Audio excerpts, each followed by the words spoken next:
Everybody, welcome to LongLiveJunto Friday podcast. Hope everyone had a great week. We're going to go ahead and get a kick started with just going with a roundtable through the guys and just talking about our week and how it went. So I'll hand it over first to Coach and just have him talk about his week and what went on. We got called out first.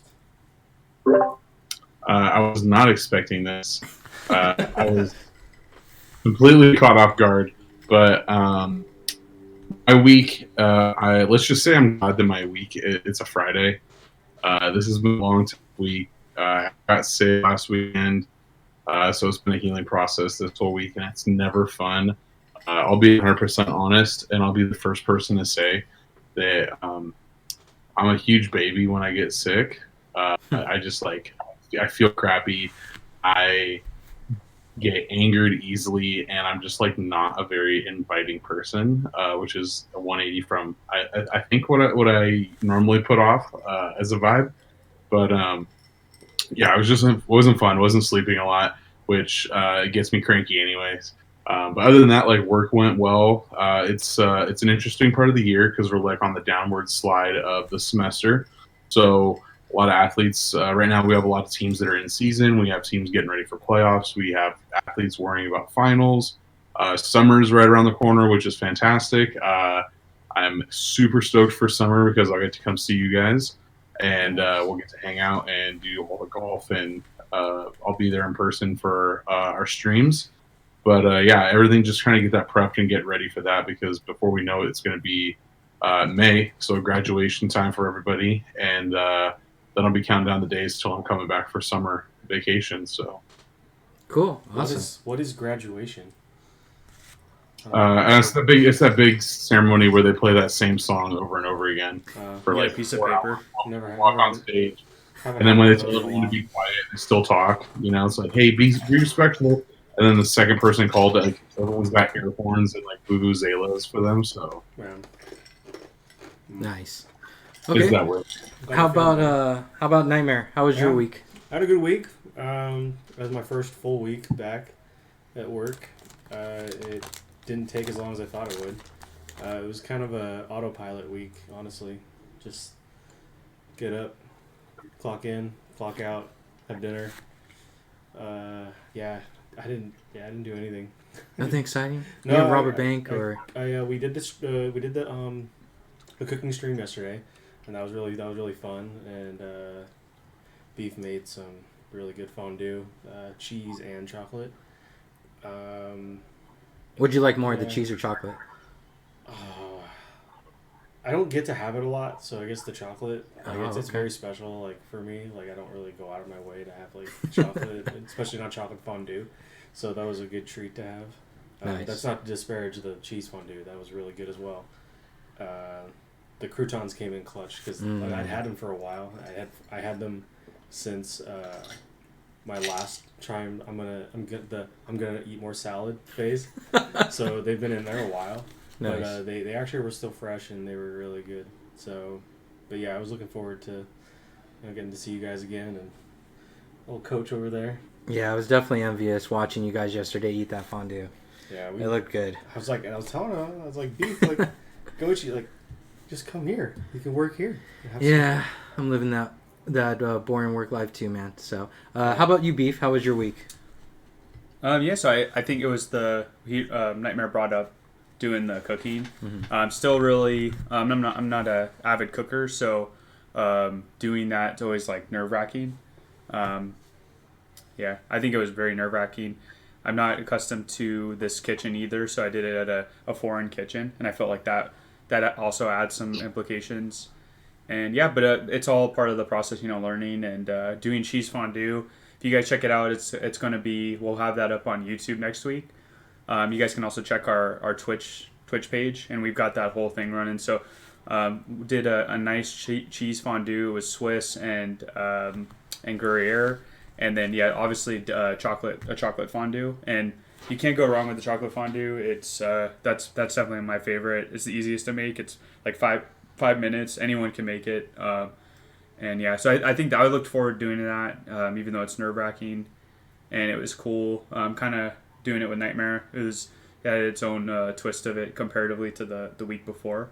And then we had a bathroom issue that happened where I used a thing called a Johnny Jolter, where like it's one of those. So if you guys ever run into a situation at home where the plunger's not doing it for you, which that when in Rome, you guys can you can see that coming.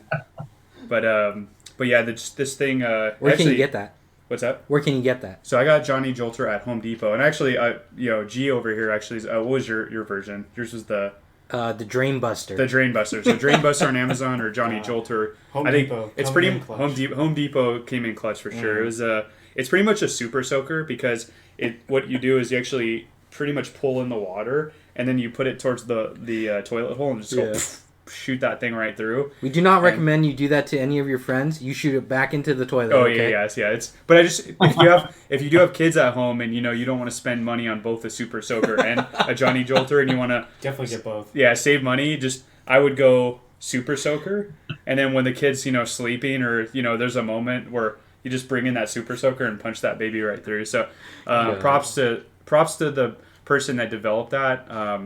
I think that engineer needs to be on this podcast because you were a lifesaver yesterday. It took us like 2 hours to deal with that toilet problem. But should have looked him up.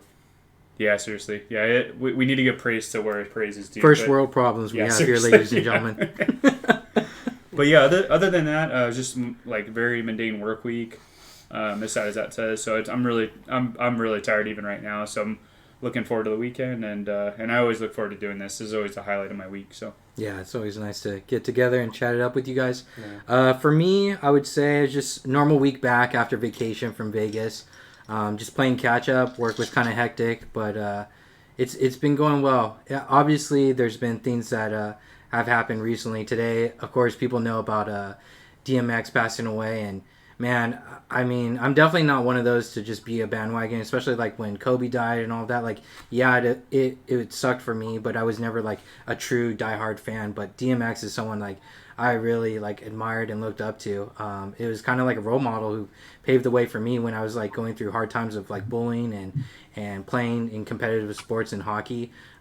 He kind of just he paved the way for my childhood, and man, I'm just gonna miss people like him, like where they not only just talk about the good, like he focused on talking about good and bad and how you need to weigh out both in order to really understand what direction you want to take in life. And he always had positive messages.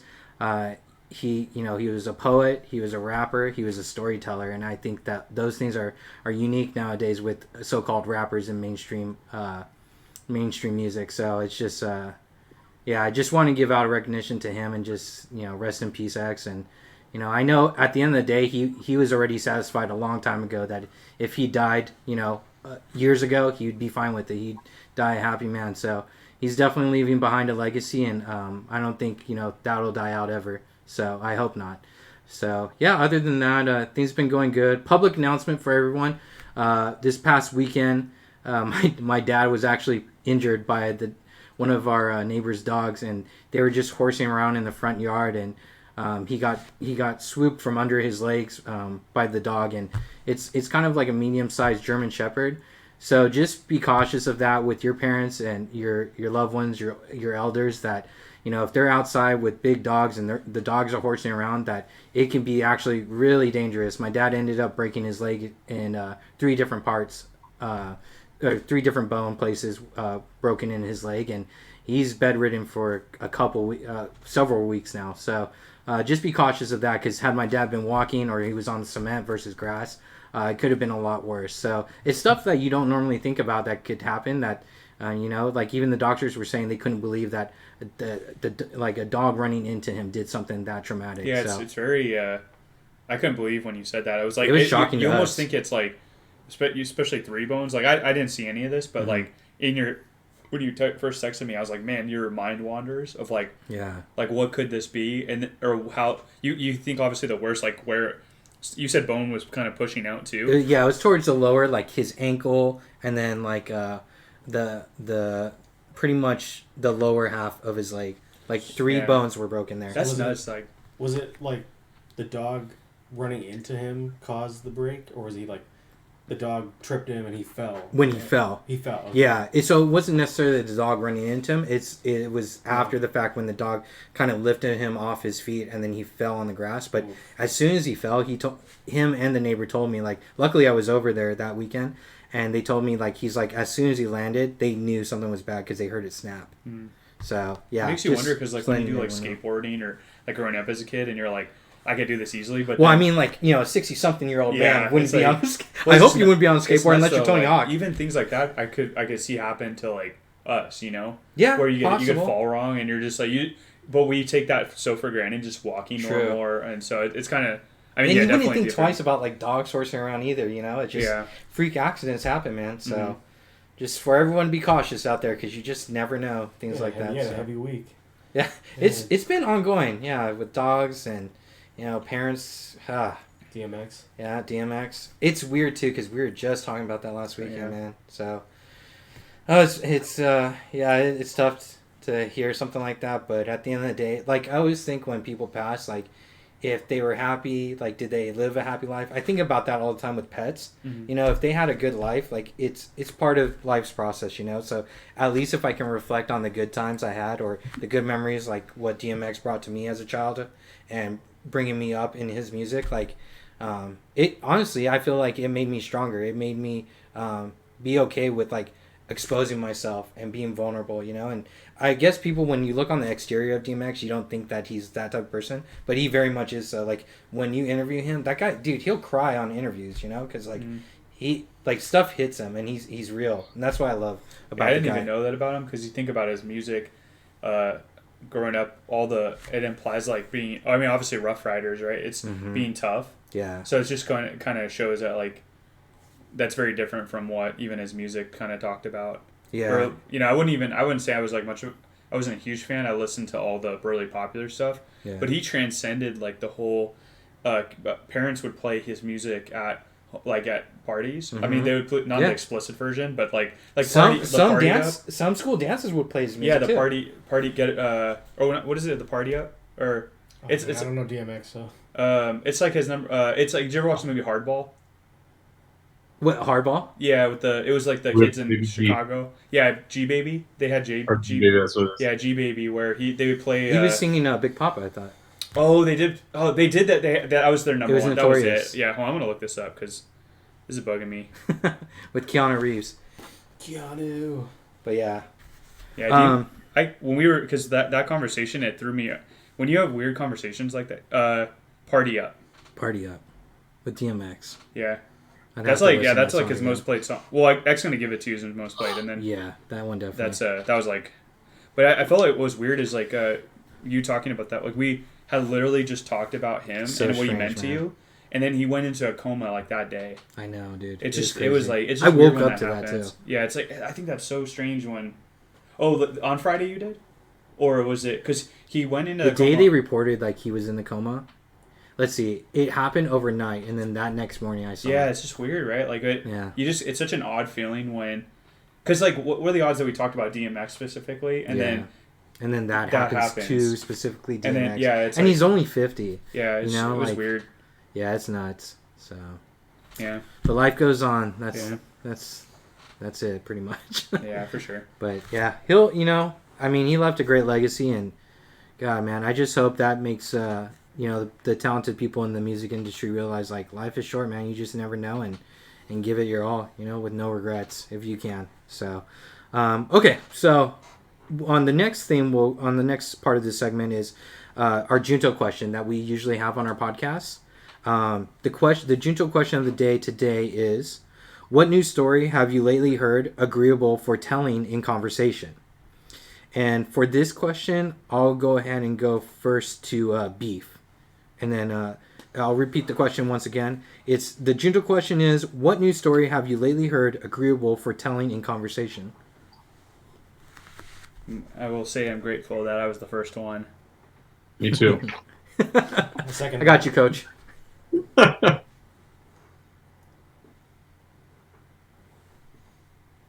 So I'll say,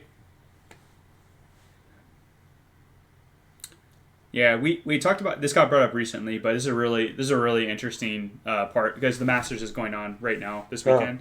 So it's this is why we originally had I believe Nightmare told me the story, but it got brought up by somebody else, and it's a really really interesting story. And so Rory McElroy, as I say it right? McElroy. Yeah. McElroy? McElroy. Is it McElroy? Is that McElroy or McCoy? yeah, it bugs me I've the way always it's heard spelled. McElroy. McElroy. So Rory McElroy, Yeah. who isn't like the top golfer anymore by any means. Like, he's usually Dustin Johnson's like the top dog now. Mm-hmm. But Rory's Japanese dad, guy won too. Okay, I'm just saying. was it? And he's got a babe too next to him. Izawa or something like that. Nawasaki or something like that. I think. Oh, okay. It's either Nawasaki or it starts with an M. It's one of those. But he just won one of the tournaments. So Was that coach? I think is it Matsuyama? Oh, thank Yeah, there you Jesus. go. See, he knows Japanese last names Yeah, obviously. better than me.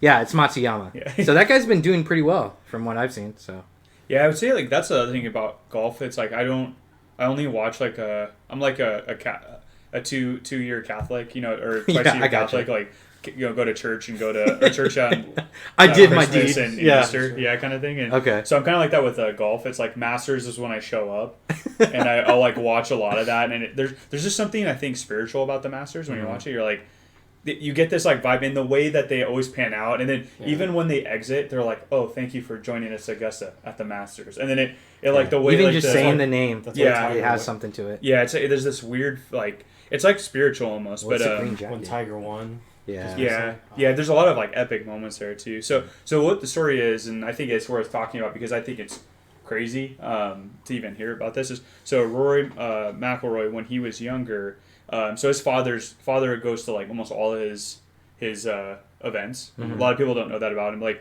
his dad's very even Yeah, I into didn't know his, that either. like at his age he still goes to like everything, right? Yeah. And so when he was I think 12 years old. It was like 12 or 13. So this story, because you don't look into the, first off, I don't know how true the story is. So this is what I heard. So hopefully I can search this and then bring this up next time. But his father found a bookie to bet that he would win the Masters before the age of 24, I think. 24. And it was like the odds were like crazy horrible odds. And the dad put down like $10,000 or something like absurd amount of money. And that's why the person that recently told me was 10,000. So I don't know if that's Is that legal to do when you're related to someone? So that's I mean golf. I don't know. I think golf. So like how can you? Because you do have a hand in manipulating that outcome in a sense. Winning's like I think losing, yeah, but winning you know. But it's like he can really kick it up into high gear and give them private lessons. Well, the push him probability to that do he even better. gets to the PGA. Yeah, I you get know, that. it's like Yeah. that's crazy to me. He Yeah. had to get to the PGA, be good enough to even. I mean, and Tiger Woods, like when he was probably around that age, was like still dominating. Yeah, that's a good point. Yeah, That's so- a really bad. Because Tiger Okay. Tiger could have been just come in there and destroyed everyone. Because Tiger just destroyed everybody when he played.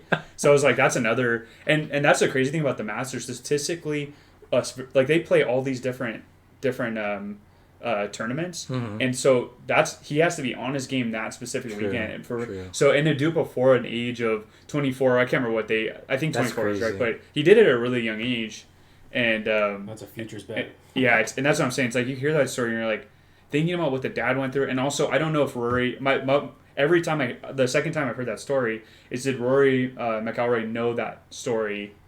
Did he know that he took that bet? Yeah. Like, cause imagine the pressure. Because not only is the pressure of I mean, $10,000 to that. You know, to that dad, yeah, obviously tells where No, that but dad's not- money is. no, Like that. to the player. To the player. I mean, Rory. I mean, he's like. Yeah, now he dad, doesn't care. problem. Yeah, but like when you're like 14 years old and your dad's like, "Get on the golf course," and he's like, He's just screaming. he's just playing Yeah. video games. Yeah, he's like, "Dad, I'm sick. I have strep throat," and it's like he just throws them into the thing. He's like, Our mortgage depends on this. Yeah. Jeez. So yeah, I thought I that That got is 4,800 to 1. yeah, I just I wonder what the payout was. that's the thing is that's I've heard that Googleable. twice, I'm sure it's and Googleable. I think Nightmare told me before, and I think you did tell me a number before when you had, but someone said 10,000. I heard that a couple days Yeah, ago. if his son knew that the entire time growing up, dude, I can't imagine. Yeah, that pressure because they're talking about like we watched my wife and I watched the Tiger Woods documentary. Mm-hmm. Didn't really think it's that good. It's on No. HBO. It's more of all these people that taking advantage of Oh, Tiger Woods' like Yeah. failure or like what he's going through. But there was a part where it showed the relationship between him and his father at a young age, and he really like cared so much about what his dad thought. I mean, his dad treated him like a drill sergeant to his son all the time, especially on the golf course. Like going to the golf course was like going to war for Tiger Woods, and so like I watched that recently, and I was like, man, On HBO.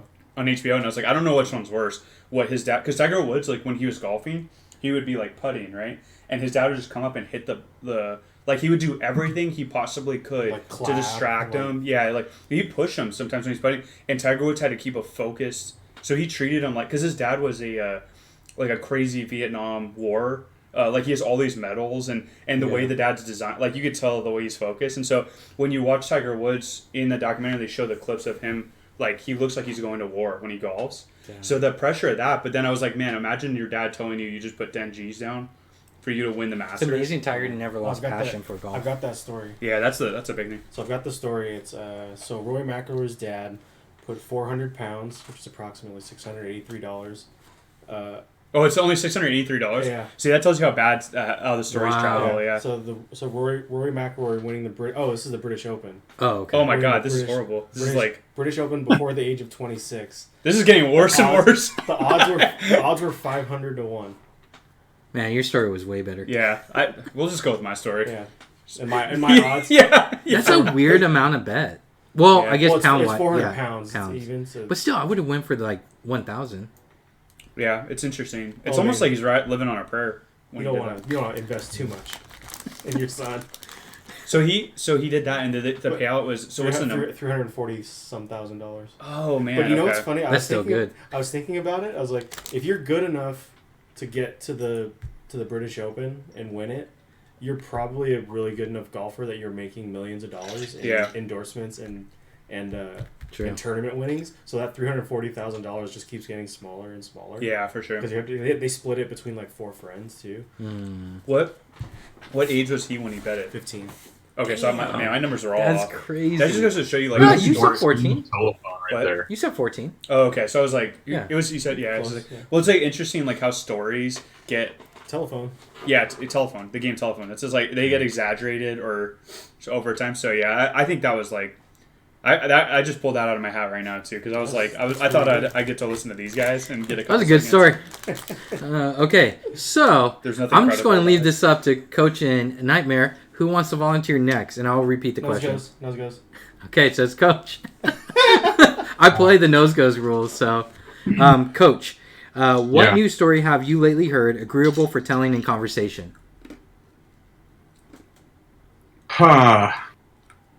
This is I don't know. It's not really like a. I've been like struggling to really like I guess like have something. I mean, being sick this whole week, I haven't really interacted with much, but this is kind of like a baseball specific story for me, and it helps that it's the hometown team. There are currently on the Angels roster 2 individuals that I don't think ever would have probably imagined, or people probably wouldn't have picked them to ever be on a major league roster. So one individual is his name is Jose Rojas. He is Anaheim native, went to Anaheim High School. He played junior college baseball. I'm not sure exactly where, but then he went to Vanguard University in Costa Mesa, which is an NAIA school. And one thing that I do know about baseball is that not a whole ton of NAIA players not What only does get NAI stand for? That's a great question. I'm a coach at an NAIA school, and I still don't know. Okay, no problem. Yeah. Appreciate the honesty. Looks like I'm fact checking this too, Jamie. Yeah, Pull it up. you got Division I, which is like Okay. Alabama, UCLA, USC, like all the big schools Gotcha. like that. Division II, Division III, Uh-huh. and then NAIA is underneath. Y'all ready? In terms of Yes. stuff. Y'all ready, Coach? Yeah, let's hear it. Write this down. National Association of Intercollegiate Athletics. Okay, and that's pretty much the lower division, right? Yeah, I think it's like a. Yeah, it's lower than Division III. So Okay. with that being said, it's usually really small schools like there's a lot of schools that are generally only a couple thousand students, big, and that's probably a big school.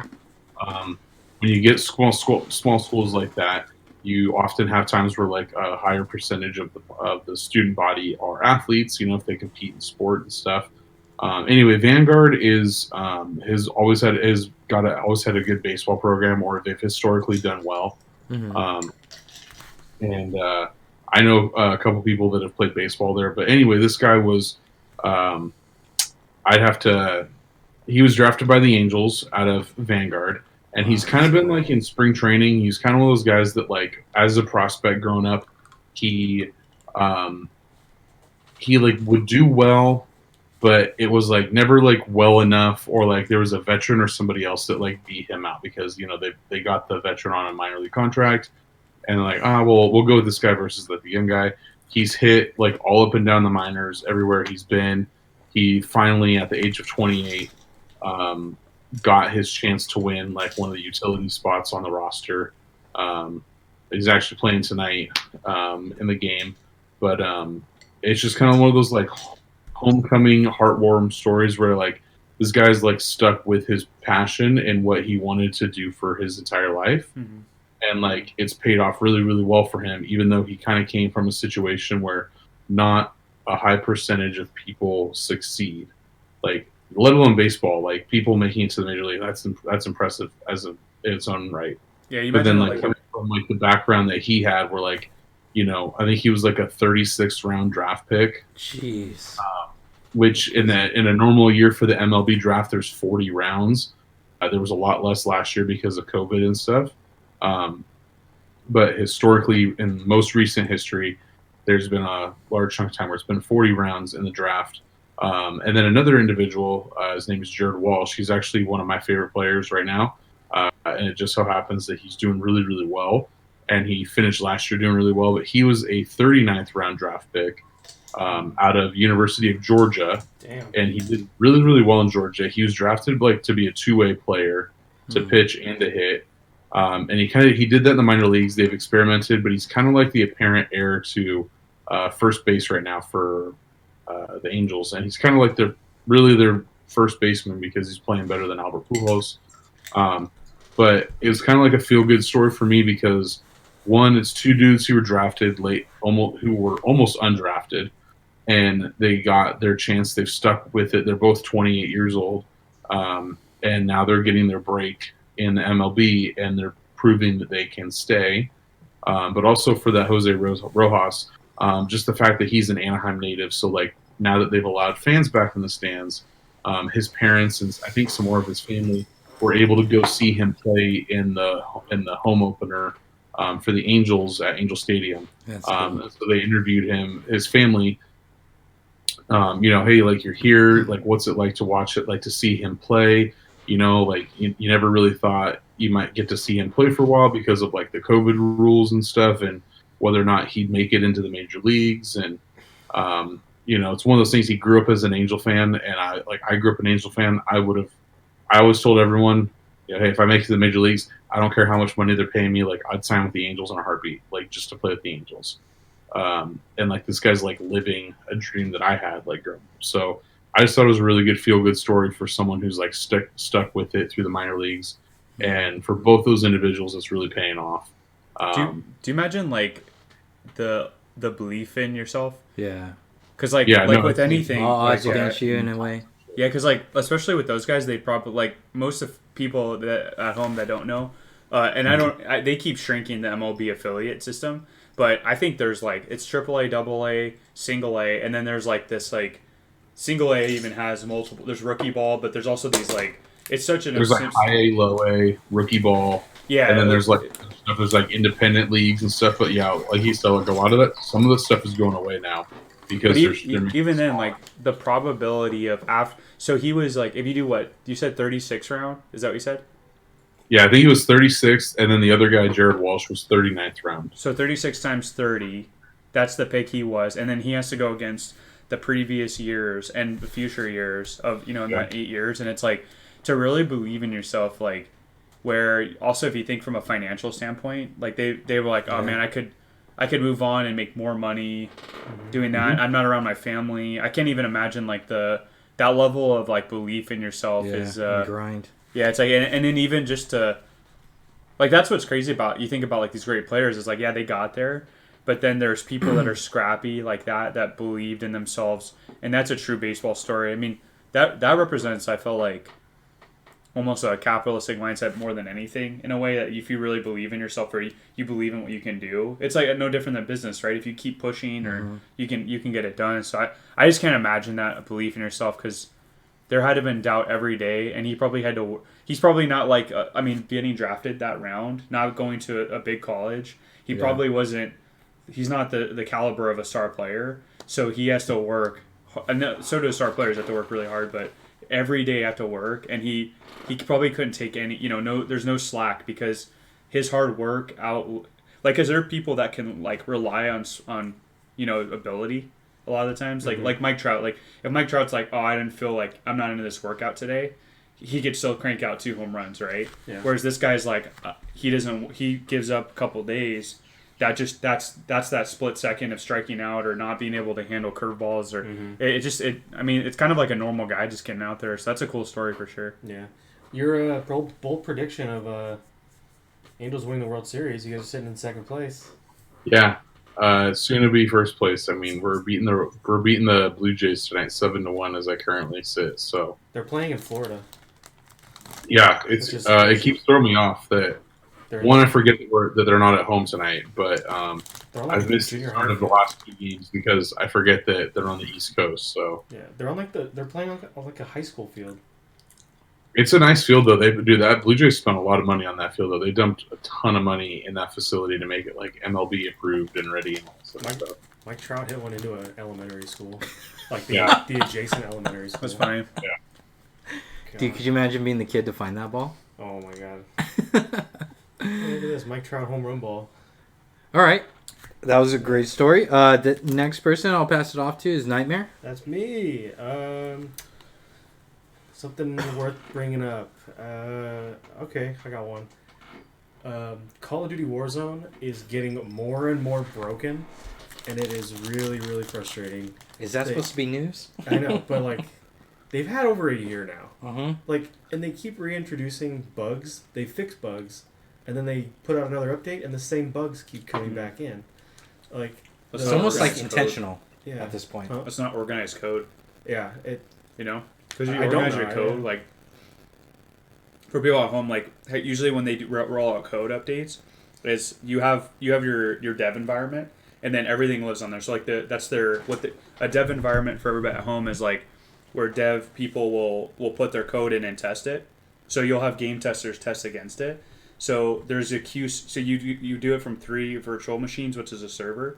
So you'll have your dev, the Call of Duty dev on dev, and that's where they roll out they try to fix those bugs. Mm-hmm. They fix it, they move it to a quality control server, and that gets retested multiple times. If it fails, it goes back. And then and what's cool about the dev server, the image gets refreshed. Mm-hmm. So if your code's not organized and it gets out of whack, that's where bugs happen. So like shout out to like GitHub and GitLab. Those are 2 products that are out there that like stop that. And I'm kind of curious to see the system they have there. It's one of the worst I've ever seen. That's crazy because they're a huge franchise. Yeah, they're running on a low refresh rate servers, like 20 hertz, and like people are running at 100 hertz frames per second, and like you said, how they fixed that problem is like, how do you not pay to have your code right? Like, yeah, exactly. With all especially the money a big org like that. Yeah, especially how big even not even just Call of Duty, how big Warzone got is like the best game, or it's like the biggest game of the year, and you can't like give us some quality. Like, they have so many. They had many times to fix it, and it just or hasn't don't fixed. Want to. They fixed it. They attempt. They just don't. I mean, they fix. They put Band-Aids on stuff, but then it's kind of like a sinking ship. It's like no matter which holes they patch, there's like 20 more that come later. Yeah. Have you guys seen National Lampoon's Vegas Vacation? I've not. Yes. Mm-hmm. Okay, where they go on the dam tour. And Clark Griswold just like gets gum from his daughter, and he starts like piecing it with like water's coming out of the walls, and like a new one spouts, and then also it's just like God, I a gotta bunch watch the of them movie to again. fill in the one up. Yeah, it's like I feel like that's what that is. But it's like I don't know. I feel like with a company that big, like people are still gonna play. Yeah. So it's like, are they really motivated to like actually fix everything or like do it to their best ability? Because like in the end, like people are like, I don't have the best connection to play, and I suck. So there's that as well. But Yeah, honestly, it speaks to how bad Black Ops is this year. Oh That yeah, that obviously. people would rather play Warzone than Your newest game. Your newest game. Yeah. I haven't installed although I Black just played the Ops. new Me game. either. I'm not buying that. Did It didn't are look the good. are the bugs like bugs where it like stops you from playing? Game breaking bugs. So like you're out of the game. Or, well, it's not you're out of the game, but like so there's an item called a stim shot, and it refills your health. And That came back? It's back. So when the gas closes, the gas damages you until you die. It's a mechanism. It forces you into a little bubble at the end of the game, pretty It's a much. mechanism Right? that pushes everyone together. That's alive. What people were doing is there was a way to make your equipment slot, which is where the stim shot goes, infinite. You never run out of them. Never run out of stun grenades, flash grenades, and these stim shots. What people would do is like when the circle starts closing, they'll go off into like a corner of the map in the gas and just keep stimming themselves and survive until there's no one left. Oh, so that's almost like a. It's an automatic win. Wait, I don't know if I played with you. Is that a bug or is that just seems like it's a. It's a bug. It's definitely a bug. Wait, is that still possible? I consider that like I wouldn't even that doesn't seem like to me it seems like they just didn't think through like this person. No, you're not supposed to have infinite. There's like an exploit to like. Oh, gotcha. Okay. To bug the game. Oh, to You have two. You get two of them. Okay, so that's the infinite part is the game the exploit to get infinite is a bug. Yeah. Like it's a way you like call in a loadout drop or something like and then how you switch weapons or something, and it gives you infinite secondary or equipment, and stims are part of the equipment. So you just sit there stimming yourself. Gotcha. What were you going to say, Coach? I was gonna say, plus it's not really like a new strategy because people were doing this in Fortnite before Warzone ever came out. I never knew that. They were like in Fortnite, you got like in Fortnite you get X number of slots, and you can carry like bandages or like the drinking potion and other stuff to restore health. But there'd be people that would like try to outwit or outlast people. That's like Survivor up in here, and they would basically just sit like in the cloud or like in the gas of like Fortnite, and they'd sit there just like bandage themselves up. Like, I mean the rate of health at which you lost and all that stuff, but like the people would do that to like basically let other people duke it out, and then they like jump back in and then like surprise the shit out of somebody. And like instead of like everybody going at it together, they just like pin two people against each other and then prey on like the winner of that because they're unsuspecting someone to just jump out of the storm and like shoot them. But that was a huge strategy in that game for a long time, even before Warzone ever came out. Yeah, well, from personal experience for me too, before this happened again, which Nightmare's referring to, the stim glitch existed even before this happened, and they claimed to fix it. But before they claimed to fix it, I ran into that same issue. I was playing duos with a friend of mine. We ended up it was 2v1 at the very end.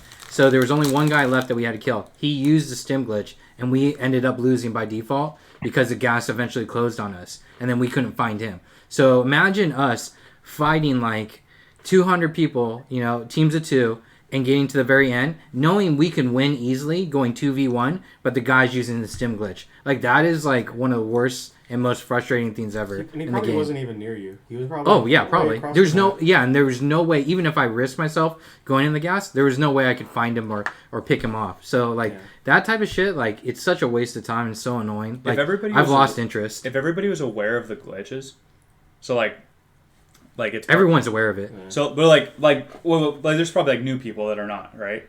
All you have to do is turn on a stream though for a main streamer. People don't watch YouTubers. Yeah, That's so let's true. say like you're completely new. Yeah. But let's say like they have a list where like even this is a devil's advocate, but like let's say Call of Duty or Warzone was like on the side, we're gonna put all the glitches that you can do. I'm gonna get you so hard right now.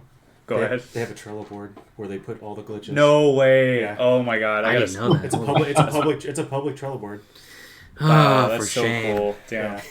That's so cool. They have all their like anybody Sponsored by Atlassian. Yeah, anybody can go into the Trello board and report a glitch and how game breaking it Oh, is. that's cool. It's That's cool amazing stuff. how people find the glitches out and like. Well, the that's the bugs. thing. What if I was gonna ask? Because that 2v1 story you were saying. What if like you had that? Let's say you were able to do the infinite health thing too. Like let's say it was like That's a happened tournament. before in a game I was in. And I just killed myself because there was 3 teams left, Mhm. including my team, and we just ended up killing ourselves because we weren't the ones doing the stim glitch.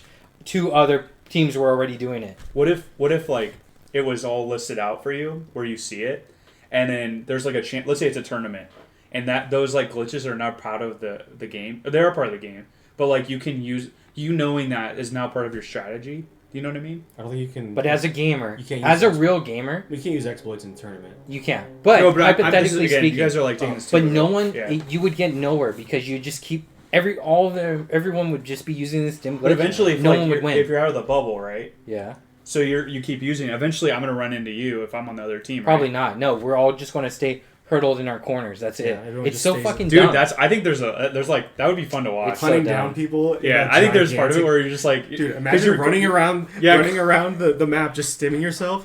trying to Where find is somebody? That's why I left when 2 teams were left and they were doing the stim glitch because no one was around when the circle closed. Yeah.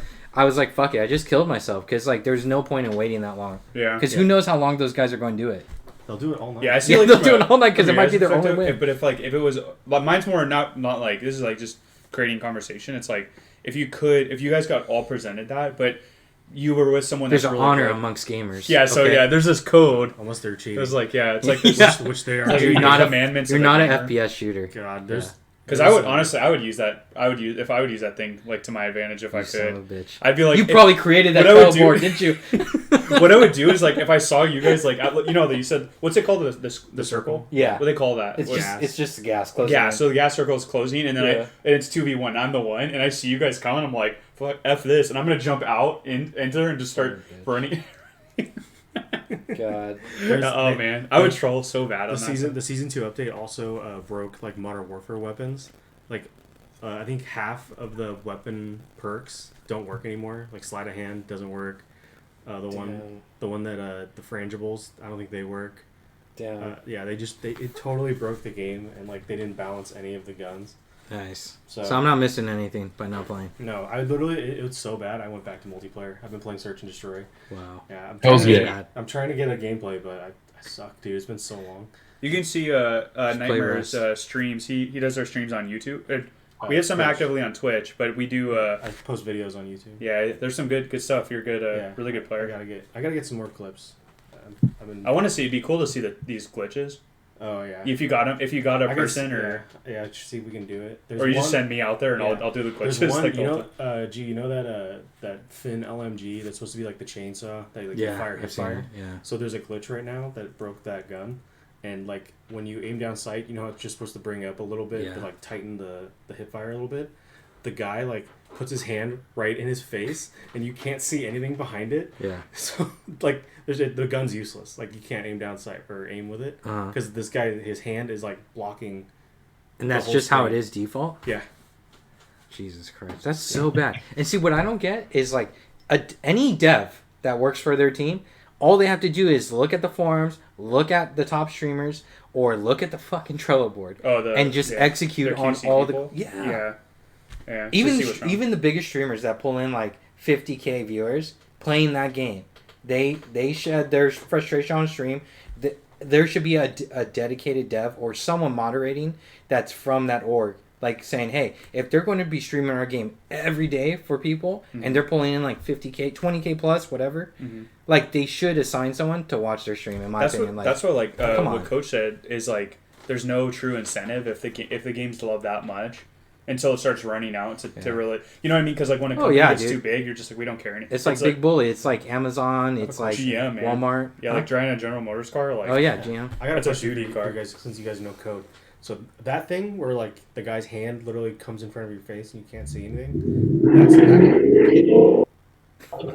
Was that you, Coach? No one's going to the bathroom, and if anyone cared at home, that's Yeah. I think they're racing off to the cornfields here. Is that a tractor? I thought that was your stomach. Jason Aldean's out there.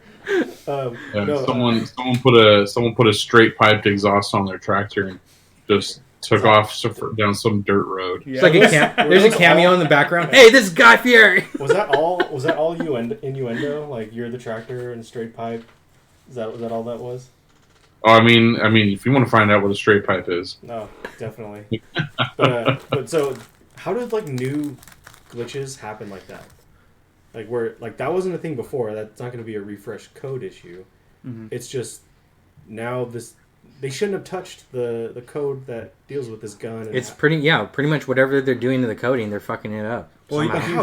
if you see like how it's nuts to me, like what dev people do, like for a living, because you're integrating something new. So if someone's like, I want this new feature, like it could be something that's independent of all of that. Mm-hmm. That they implemented that is affecting it. Definitely was. I want to know, how does that work? Like how does that's like they talk about bugs in code and like ghost coding too, and like that's the whole thing with like artificial intelligence. Like if people read about like there's evidence with artificial intelligence that coding will just start appearing.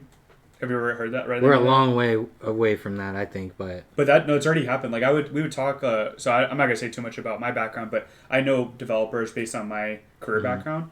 And they would just say, yeah, like that wasn't there, and like the artificial intelligence that whether it was a platform that they saved the code on, or it was what they were writing, led to code just starting to develop itself. Is it efficient code or is it what? Is it efficient code or is it bloat? But I don't understand how it could code for itself. It has to learn it from some... Artificial intelligence does that, though. It starts coding But it's supposed to pull in the data somehow in order to build those algorithms. Correct. So what it does is actually pull... So, like, if there's a database of some sort... So you got, like, let's say your artificial intelligence is able to learn, right? Mm-hmm. So if it's pulling from a lot of databases...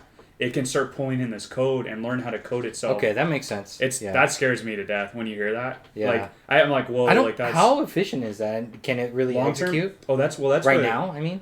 Yeah. But later I know it'll be really good. Right now, it's like that's what Tesla like. Interesting. If you ever Elon doesn't like it, but he admits that it's something that's significant in progression. But the major players that do it, you brought up Amazon and social media. Social media is the worst, where it's learning. How do you think you get advertisements on your phone when you're talking openly or you're searching something? Yep. Then next thing you know, you get an advertisement. Yep. It pulls it in. It knows exactly how to grab it. Well, it's the whole thing too. It learns the AI is learning your stature, your thinking. Like if you're into all these things, and like I don't know if I've preached this a bunch of times. The Social Dilemma. They talk about how artificial intelligence is further. Like are you buying things on Amazon that you really need, or did artificial intelligence lead you to buying that? I think with Instagram it does. Not with Amazon, but with Instagram it does. Well, that's what they're saying. Because it takes algorithms of like what I like, what I'm looking at, and they work heavily together too. Yeah, they can pull travel agencies. You'd be smart because Instagram and Facebook for everyone at home is it's open source. Yeah. So open source for everybody at home that doesn't know what that means is they can release all their code, right?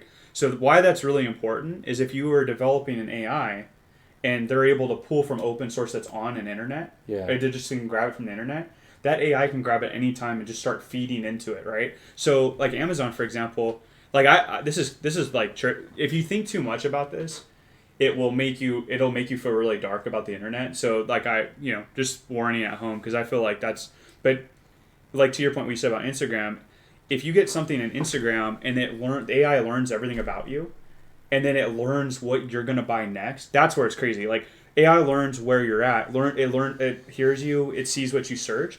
But then let's say it learns how you're gonna buy, which it's starting to do. That is scary. And then Amazon pulls in, and man, that's you. I am proud to say though, I did beat AI yesterday because I did get an ad on Instagram for cookies. Right? I'm not a really big sweet. I'm a savory fan. Okay, but I like certain cookies, and it showed me confetti cookie, dude. Like I love sprinkles, all right. Yeah. First of all, but then it showed me a confetti cookie, and it looked like those type that's like crispy on the bottom, but like really soft and melty on the top. Mm-hmm. And I even showed my wife. I'm like, damn, why is this an advertisement for me? And I was like, I didn't even like search cookies or anything, but in my head, like that looks fucking delicious. But I restrained myself from buying it or even clicking on the ad. It went into your subconscious. But it was still a win. I didn't spend any money. A cookie. I might go back later tonight and go back to that. We're gonna talk about Yeah, it. So yeah, much. like It looks next week so we good, have it dude. on the podcast. I almost wanted to see what it would cost to buy those cookies, man. It looks so fucking good. I think if my wife gave me the go ahead, I probably would have bought them. But yeah, I restrained myself. Okay, so that was great. Great story you had there. For me, I'll keep it short and sweet. What new story have I lately heard agreeable for telling in conversation? I think for me, the biggest one would be actually came from Beef. It's kind of just focusing on my finances and start investing at it.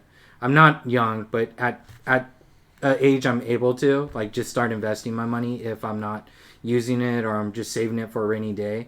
I took his advice to heart, and I'm not like an avid trader, day-to-day trader, or I don't really have interest in looking into stocks. I play around with it a little bit, but I took professional help through a financial advisor, and my wife and I are on like a 5-year and then a 10-year and 20-30-year plan to just put money away and just be financially stable if anything ever happens. Because man, I'll tell you guys, these past like 2-3 years, oh man, financial stuff has like hit me over and over again with taxes, medical stuff with my dog, my family, and it hasn't been fun. So I just want to pave a way, work hard now, and have a great life later, and hopefully I can relax with my kids and be a kid myself and just have fun. Like I am looking forward to like when I have kids and I could buy Nerf guns and just like have wars in my house. Like, man, I could relive my childhood all over again. So I'm looking forward to that. Johnny Jolter. Yeah. Could you imagine? Maybe one day. When your son's being like mean after like a huge Mexican dinner. Yeah. Oh, you kids are in for it. I made some ammo. Yeah. I have like a bucket, Home Depot buckets, like ready to go. That would be awesome. But yeah, that I appreciate that. But that's why like I can appreciate all these guys. Like they add value to my life and my goals, and they push me to be better and want better in my life, and for the people around me too. So yeah, appreciate you, man. And one thing too, I want to give a quick shout out before we go to the next segment is I just want to give a big thanks to Beef for doing these sick overlays for us and just putting in the time and work, man. He's been doing a lot of the back end work and blood, sweat, and tears, and he definitely deserves the recognition every time. But I want to make it known here on the stream today that we all appreciate it, and yeah, dude, your overlays look sick, man. So we love it. Thank you, man. Get that man some bagel bites. Yeah, bagel bites, man. We'll be sponsored one day. We'll get there. Dude, I'm determined. I'm gonna get Stouffer's. Whoever runs the Twitter at Bagel Bites is like they love us. Oh, how many times, Coach? How many times did we talk to him? It's at least 5 or 6 comments. Really? In the past 2 days. Yeah. It's been 2 or 3 posts, but it's been a couple of comments back and forth. Where yeah, like I love it. It's funny because like I misinterpreted a lot of what they were saying to me, and I said something based on that, and then they went off of it. They just would go off of it. Like I totally misunderstood what they were saying to me. Do you ever cook guns? They too like to live dangerously. So Yeah. Do you ever customize your bagel bites like they're frozen and before they go into the oven you like put like red chili flakes or Oh man, I've never done that. Oh dude, They're so small. I just like yeah. I'm like you're just perfect the way you are. cheese. Just toss them right in. You'll get pepperoni and like throw it all. Well, okay, wait. What's your guys' take on bagel bites? You eat it on 1 bite, 2 bites, or 3? I think if it's 4, you got a problem. It's one. Two bites. 2. I'm 2. I'm You're 1, 1. yeah. Okay, Yeah. that makes sense. Coach?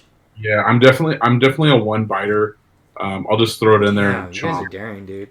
You guys love to burn your roof of your mouth. The one. Well, Yeah. I don't. After the second one, you can't feel it anyway. So I think like for bagel bites, what's the only thing that sucks for them, and this could be a user error, is when I'll be like cooking them, and one's like perfect, and it's like good and chewy. Oh my and there's God, another I one totally that's know like what rock you hard, and you're just like, These did not cook. it's not that even that it's iced rock hard. It's like the bread has stiffened so badly, where I'm like, what happened to this one? Like, and then it's on That's why past you- crouton. You gotta put Yeah. them all centered right in the oven, dude. Always. yeah, I that was the other thing too. I microwaved Preheat it a too. lot. Oh my I was a Duke Nukem kind of guy. Where I Dude, was it's not like Hot the- Pockets. You do not disrespect the bagel bites to Hot Pockets, man. Oh my god. That's the Watch, they're ultimate they're gonna learn how we made them, and they'll be like, yeah, we don't want these people representing us yeah, anymore. yeah. He doesn't know how to cook them. These guys are monsters. On Cooking Junto, we do hot pockets. Oh man, that's a great idea. I try to lengthen it out. Yeah, dude, like you I'm should just, tell them. Yeah, if you're like I'm communicating with slowly like taking like, Yeah. and then I stop and talk for like 20 minutes. them. Here's what we do when we make bagel bites. Yeah. Thanks for showing up to the stream. Got some real skilled people here. Oh, man. Okay, so we are going to go to our next segment now, and the next segment is going to be money versus happiness. And in this segment, we're pretty much going to be talking about the pros and cons of taking a job for the money or for happiness. And I'm going to go ahead and do a roundtable with the guys. I'll take a volunteer. I don't want to. Okay. I don't want. I'll go Okay. first. Yeah, Okay. you jumped in. Oh, yeah, Coach? go coach. Okay. Yeah, I started off. Go for it, coach. So pretty much taking a job over money versus happiness. Like, what's your opinion and take on that? I think that there's definitely valid arguments from both sides because there's that age-old saying of like, if you do what you love, you never work a day in your life. But on the flip side of that coin, being happy doesn't pay your electric bill, doesn't pay your car insurance, doesn't Amen. put food on the table. Like, if you're happy, like, I would be really, really happy, you know, just like doing whatever I want. Like, if I just wanted to like randomly, if I wanted to be anything, any job I wanted, I guess, like, I could be really happy. Like, yeah, I'd love to do this, but like, it doesn't pay anything or anything like that. It's like, oh, I'd love to intern, you know, for this person or something like that. It's like, okay, that doesn't pay anything though. It's like, so I don't have anything to do anything with. Like, I think it really goes against like what your goals are in life. Some people, you know, have to live or they have to live a certain lifestyle, or they feel like they have to. And then you have like people who are very simple and just basically need the basic things in life. And so like money isn't obviously on the front of their mind in terms of like what's important. For me, I've always kind of had this mindset. Like, I grew up, my parents worked full time. I was very blessed to have the family that I've had. And we, like, my parents, as far as I know, like, they make good money, but we were never rich by any means. In terms of like monetary stuff, like I didn't get a brand new truck for my 16th birthday. My dad still drives his. I mean, yeah, it's an awesome truck, and I still really want it. But he bought a truck 2 months before I was born, and he still daily drives that truck this day. So it's a 28-year-old badass truck, and that man deserves a new vehicle of his choosing, whatever the hell he wants, more than anybody I personally know after what he does for his family and for friends and everybody. So, you know, it's like, I've always had this mindset, like, I want to make enough money to do the things that I want to do in life with myself, my family, my friends. Ideally, in a perfect world, I'd like to have a wife and kids, with obviously a smoking hot woman. Because those kids are going to need all the help that they can get to look good in life. So they'll be tall. They'll be tall. They'll be. I mean, hey, more power to it. If she's 6 foot tall, you know, more power to it. But if there's any like, you know, athletic minded or athletically gifted blonde or brunette girls out there that are single, I've got people. I've got. Tinder shot here. This is not Tinder. Yeah. Slow down here. Oh, hey, man. Yeah, it's not Tinder. I'm not holding a fish up in like my picture or something like that. But you know, God. it's I want that stuff in life. I'd like to have a family, and I like to have kids, and I'd like to be able to coach my son in baseball. You know, or I'd love to like be able to coach my daughter in softball. Like, that's the stuff that makes me happy. So, Nice. I'd like to, like, I don't need the extravagant shit. Like, I don't need a house in the hills. I don't need a brand new car every couple of years. I just want something that I'm gonna enjoy, and that I can take my family on trips with. You know, I'd like to be able to go camping with my family. I grew up going to the lake all the time, and we camped, in tents for most of my life. And then my parents started getting renting a trailer and stuff. We had family friends that had, we had a boat, they had sea-doos, and we made this really big vacation family through their work and through going up there every year.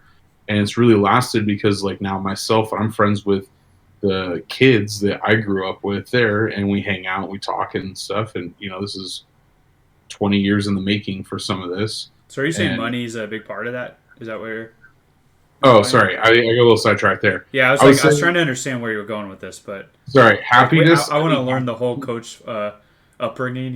We were on board with that, but we're going to start from conception and then go all the way to.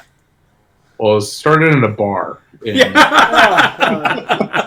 Dimly lit bar. Balls in the circle.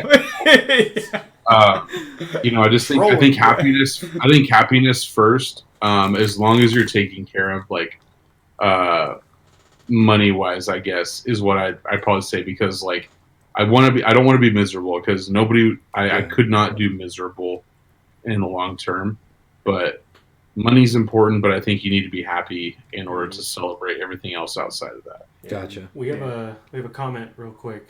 Someone in the chat. We got Miss Marnell Blason saying, "Happiness first. If you can create your own happiness, you'll find ways to make money." So that's some wise words. Yeah. I'm gonna jump in and just totally ruin it.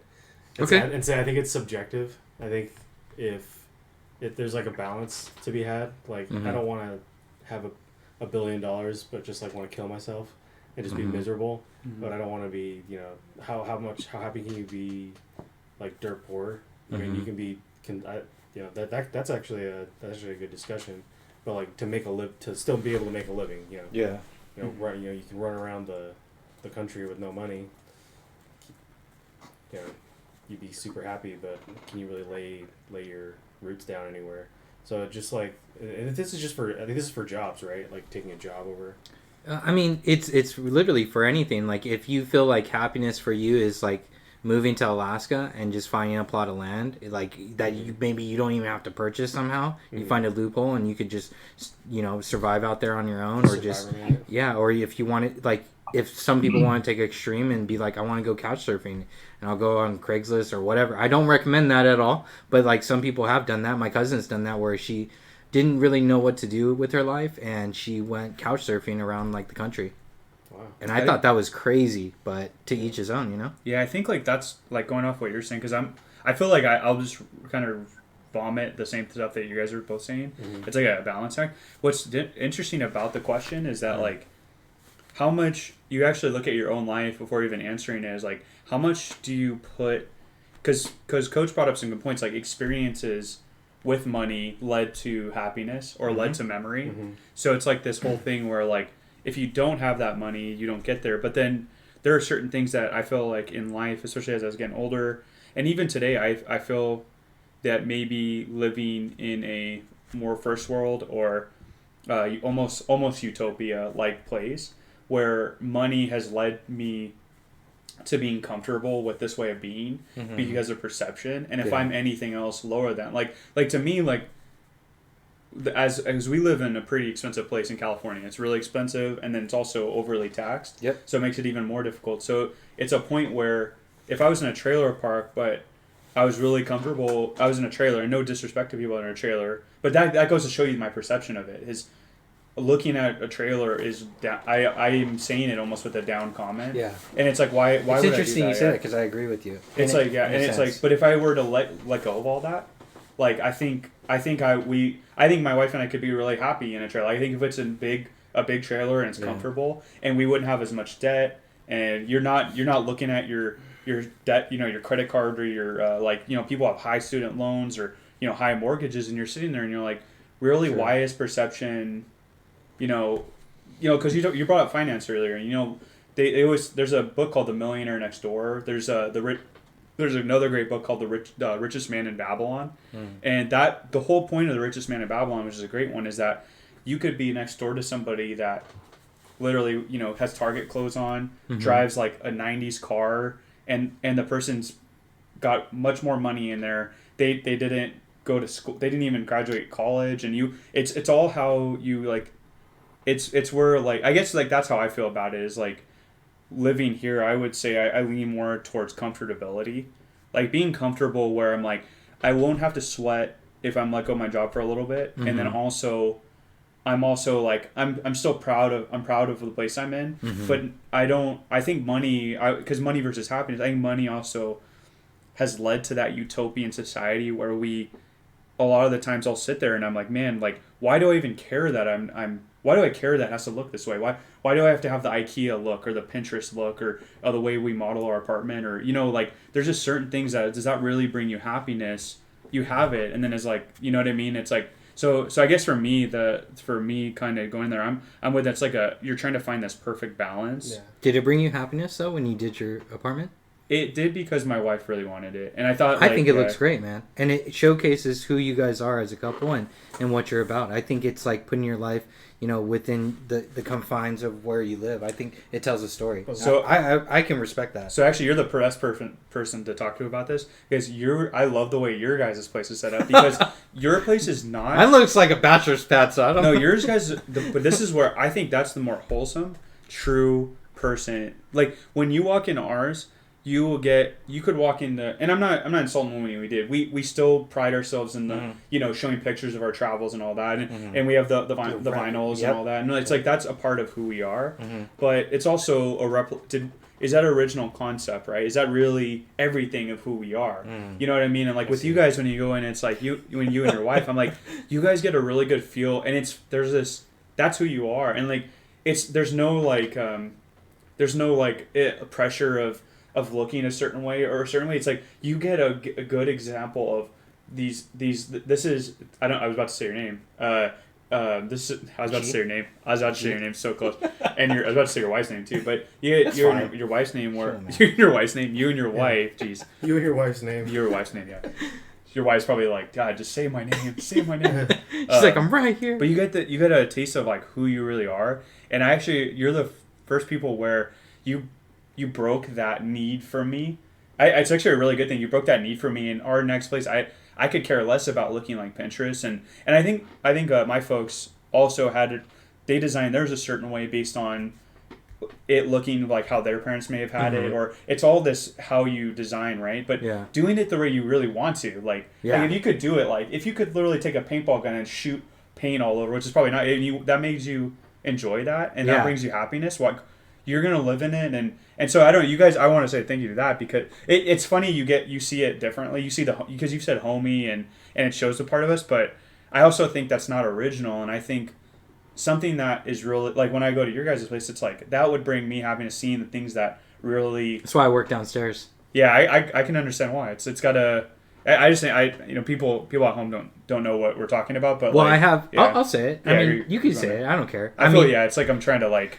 I'm a huge, it's Angels, but I'm a huge Anaheim Ducks fan. So I have Ducks memorabilia. I have stuff like Batman stuff from like Japanese anime, samurai anime. So and it's really good. It's like for everyone. It's like when people say that sometimes, even like me, like if I heard that, I'd be like, man, that's really weird. But you guys do it so it's very classic looking. I appreciate that. Yeah, because I did all that by myself. Yeah. I'm like not the handyman at all. I believe in paying for services if there's a professional for it, because I don't claim myself to be a professional. Like you're ideal for like a handyman and a husband who can take care of the house. I'm the type that's like, nope, we're calling the repairman, because if I touch this, we're going to have a real big problem on our hands, bigger than where it's at right now. So I appreciate that, man, because I took pride. I can feel the sense of pride when you can install something on your own and you look at it and it's like done well. Yeah, or like it was. Knock on wood, nothing has fallen off yet off the wall, so we're good.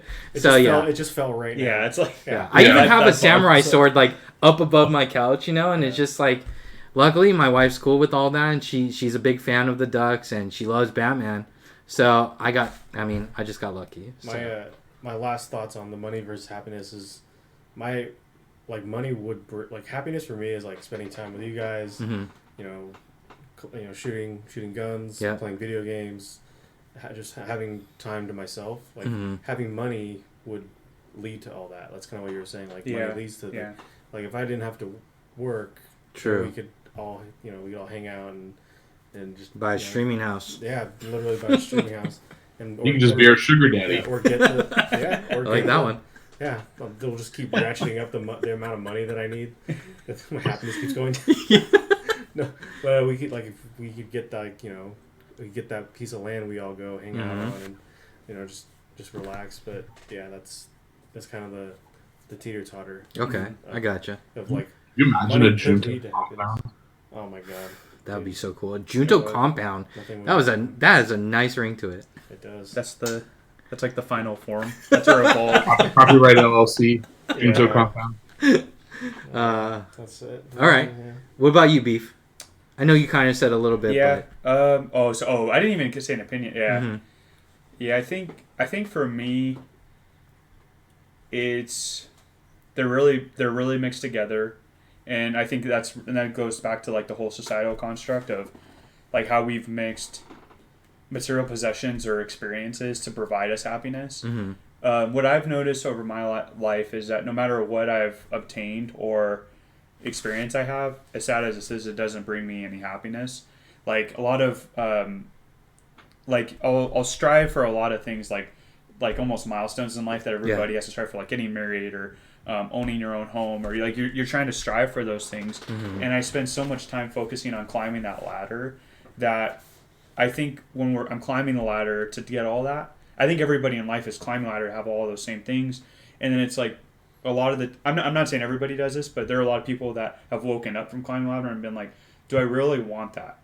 Like, do I want to get married because that is a perception of others? Do I really want to get married because I met someone that I really love and want to make them happy, and that means something to us? And it's like, so for me, a lot of the times, like I brought up even with cooking, like I spend too much time caring about what others, when they're eating my cooking, think, and it's like, I made it. Like it's you even just said it before we started. It's like you would be understanding one way or another. Mm-hmm. But I think that's a big thing, is like trying.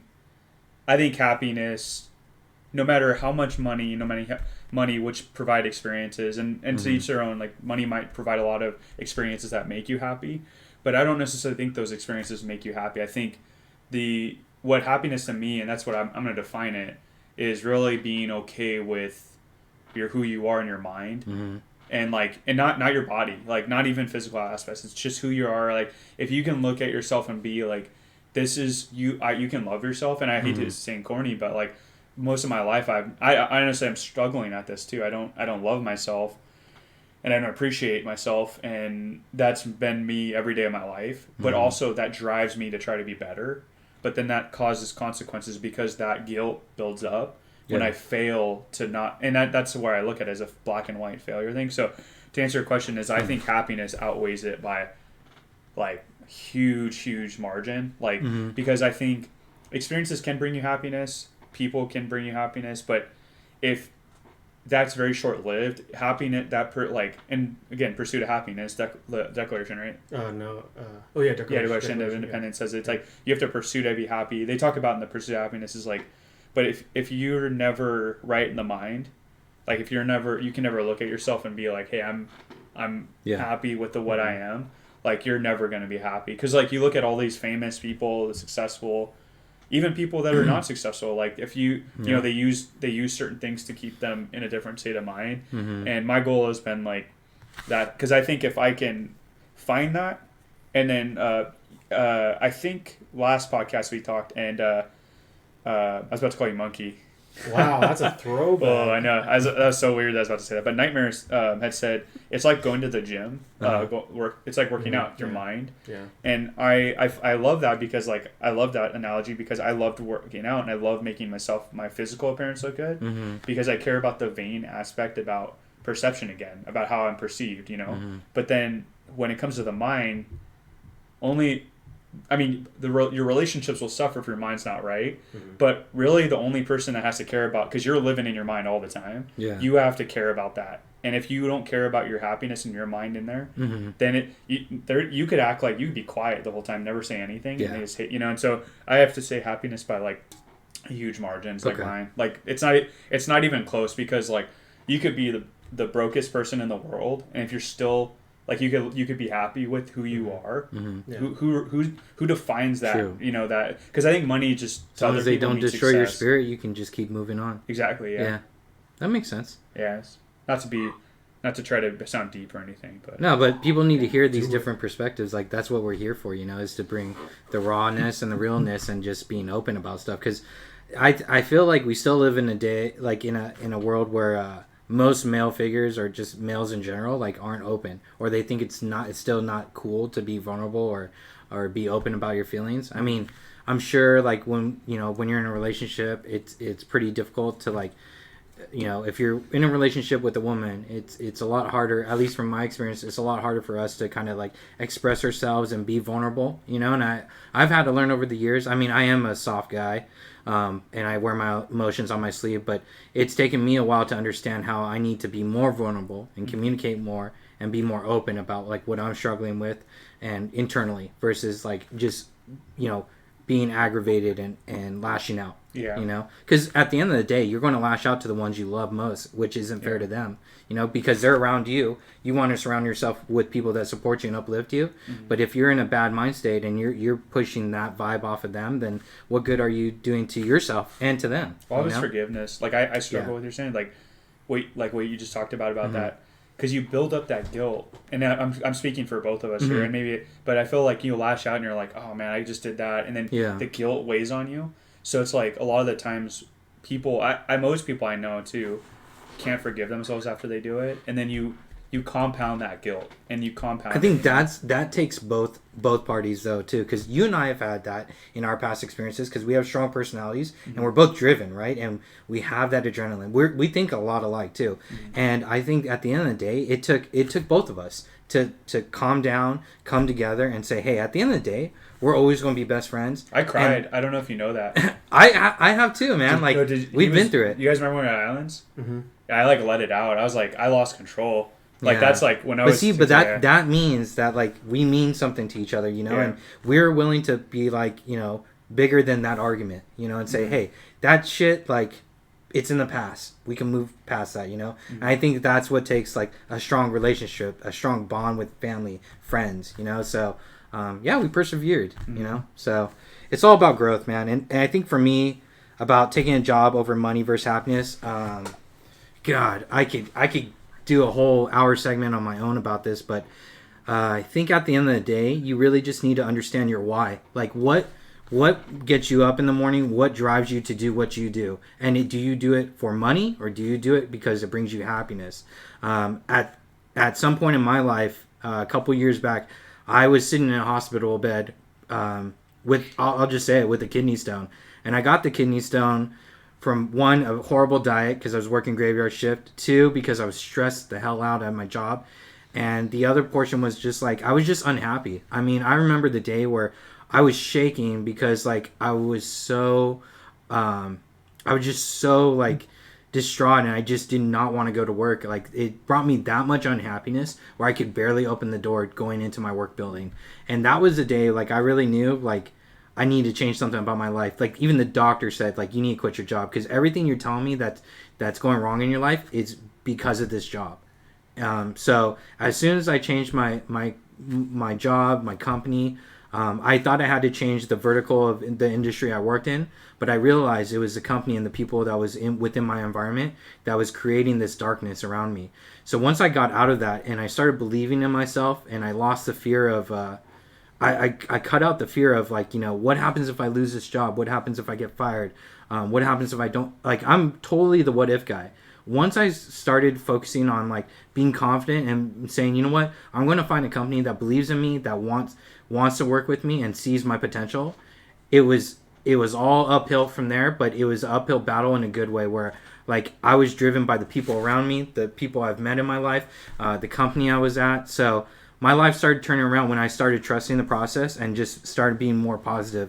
Even if there was negative points in my life after that, I always tried reflecting on the bad times I've had and the negative things I've been through, and just saying, it could always be worse. I also always try and think about other people's scenarios in life, and I know, like, I definitely do not have it bad at all. But we always get stuck in our own worlds, and we victimize ourselves, and to each his own, and it's fair to do that, because we're always in our heads, and most of the time people want to push themselves internally and just to be better, but we just don't know how. And I think I did that by reaching out to other people who believed in me when I didn't believe in myself, and that's really helped my confidence. So I think for me, taking a job for money, it's a means to an end. I think what you should really focus on is you get that money, but you put that towards what brings you happiness. And like right now, I'm working a job that I do love, and a career path that I wouldn't mind going in. But my ultimate dream is to be my own boss and do what I love with the people I love most, right? And that's what we're doing here. So if I can encourage anyone out there, that's what I would say is focus on your hustle, but don't ever lose focus on what brings you happiness and what you want in life. Because if you make the time for it and you can help kind of balance out your life, anything's possible, especially nowadays. My brother grew up he's super artistic, but he took several years of not doing art and being discouraged all his life because flat out, my parents told him, art will get you nowhere. You won't get a good career. You won't get good income. You won't be able to support a family. There's all these negative things versus saying, you know what? We believe in you. We think you can, the sky's the limit with your talent. And luckily, I was by my brother's side, and I saw that potential. And he's back into art, and he's doing all kinds of things. He's building guitars for people. He's doing artwork, paintings and stuff like that, doing music. So I think at the end of the day, you just need to focus on what brings you happiness in life, because you can have all the money in the world, but if you're unhappy and there's no one to share it with, what the hell is the point? Or if you drop dead the next day, what the hell was the point of having all that money and not sharing it with the people you love most? So that's what I think. I think it definitely is a balance, but at the end of the day, happiness overcomes that money drive. Because if you only need a certain amount of money to live happily, more power to you. I think we live in a world now where it's very materialistic and people want to be perceived as rich and happy. Yeah. But man, it's sad that that's what it's come to. And I think it'll come full circle one day where we realize we'll dress as homeless, hippie people, whatever. And we don't need all that flashy stuff or anything like that. Or we don't need all the materials. But that's actually adding to what you're saying right there. We Nightmare and I went to the same high school, and it's a private high school. Mm-hmm. And when we were there, a lot of people get caught up in that perception. It also, I think Instagram and all the social media is also causing this, where you have to maintain a certain image, and and it all plays into the high school we went to, where people drove these cars that their mom and dad had purchased or came from wealth, and there was always this competition to for women. For women it could be just as bad, because it's looking a certain way and playing into that. Mm-hmm. So you're having parents that we went to, our families weren't they weren't on Newport Coast or the Bluffs or anything, but they sent us there because they believed the purpose of the school was to it was a Catholic school, so it helped us from a moral standpoint, and also there's ties to it. But what I learned when I was there quickly was, this is the most unreal thing I've ever seen. Yeah. People there's nothing real about what's going on here. This whole, like I said, it's climbing that ladder. Mm-hmm. And there are people that all these kids are climbing ladder, and they're being forced to climb the ladder from perception of looking a certain way. And that's climbing the ladder to them. And not once did they ever ask themselves, do I even want to go up this ladder? Am I good with what it's and that's the question is where do you get, you ask yourself what the why. What happens if they don't even need to climb that ladder and they just get what they want and they've never had to journey up the ladder? Yeah, so that's that's a whole thing. Is that's what the whole part is some people. That's what I feel most bad about people that are. You look we talk about people from different countries, mm-hmm. and they woke up without any running water today, right? We woke up. All of us are spoiled compared to them to that ladder. Yeah. So you could go further and further down that ladder, right? Yeah. But then, to people, there's always going to be people way higher than you, where they started with a better hand, mm-hmm. and then they fell because it was out of choice or whatever. But the way I look at it is that creates, when I would always do that, when I always look at those people that were started way up and they kind of took it for granted, I have a lot of built up resentment towards that group of people. But I mean, I met Nightmare because of that, going to that school, and like I think actually because of how badly that is, how badly I think that school, our school, encompasses and symbolizes the whole California, like Southern California lifestyle. And it's so sad, and it's like it's almost at the worst part about being unreal and not, and it's like, no disrespect to the school, it's just, again, when you put a bunch of people where you have a bunch of people that came from money and wealth, it will drive people to look that image instead of just being, becomes a competition at that point, because Exactly. you have this rich kid, that rich kid, and whoever's popular, who's got the nicest car, Yeah. and it's like it's like all these things, and you're just like, I remember just sitting there and I'd watch this guy, and he's like, again, I always bring up the same story, but he had to put his backpack in a planter, and he went to the library, and that was like half a mile away from where he was, and I know that sounds really why odd. would he have to put his backpack in a planter though? Well, it was like this planter where you got picked up from school. Oh, you know what? Wait, you guys didn't have lockers at that nice school? He did, but he still was. I'm kind of a slob. I don't Yeah, know if he you just know this. he just threw it in there, and that was the first image where I was like, and I'm a guy that you're what you said, what if guy. My lockers were. They'd also lock the hallways. Oh, okay. They locked Gotcha. up. Yeah. He's got. Damn, you guys had lockers. But it amazed me when I saw that, because not to care that much was, if you don't care about the perception of that, you have to, first off, like, you have to break the perception part of it, not the whole, like, you have to get past the whole, like, someone could steal my backpack thing. Yeah. But you got past that, and then you got past the whole perception part of it, which I realized when I would drive, driving home from driving home for a private school, it was like, I was about to say, I was so close. When I was driving home, I just remember like how real it was. And so again, it's like that. So that goes into the happiness thing, is like, I think it's harder for kids as well, though. Yeah, because you are stuck in somewhat of a bubble. At least when we're growing up, you're like, a scenario would be like, if I'll never forget when my mom offered, because I had, like you guys, a ton of books, and my high school had no lockers, so I had to carry all the books in my backpack until I was like a junior and I had a car to store my books in. So I always had to carry my books, and I remember my mom was like worried about me getting scoliosis or a bad back from carrying all those books, so she offered to get me a roller backpack, and I was like, I looked at her like she was crazy, because I'm like, first off, I'm already hiding that I'm a gamer nerd, and second, I'm the token Asian kid at my school. Yeah. Third, I bring that's totally fitting into the stereotype of like nerd Asian kid with a roller backpack, and you know how much I would get bullied. It lights up the light. God, so he doesn't get lost in the dark. Turn signal.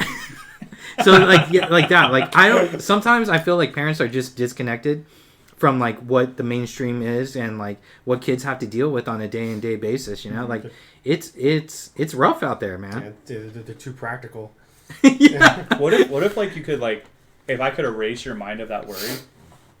But it would still happen in real time, like as a kid. The bullying part Yeah, of it? Yeah, it the would bullying for sure part happen. for sure. It's new every day. But that's It just repeats itself. Why are they doing this? Well, That would cause a lot of because a lot of PTSD. it is like, how much do you put into what the bullying, what the perception of it, and the you know what I'm saying? Like, sometimes it, like, I felt like growing up as a kid, especially like being a unique individual, like as far as race goes, it was literally one of those things. I'll never forget it, dude. I think I was in second grade, and I realized if I keep fighting them, I will never win.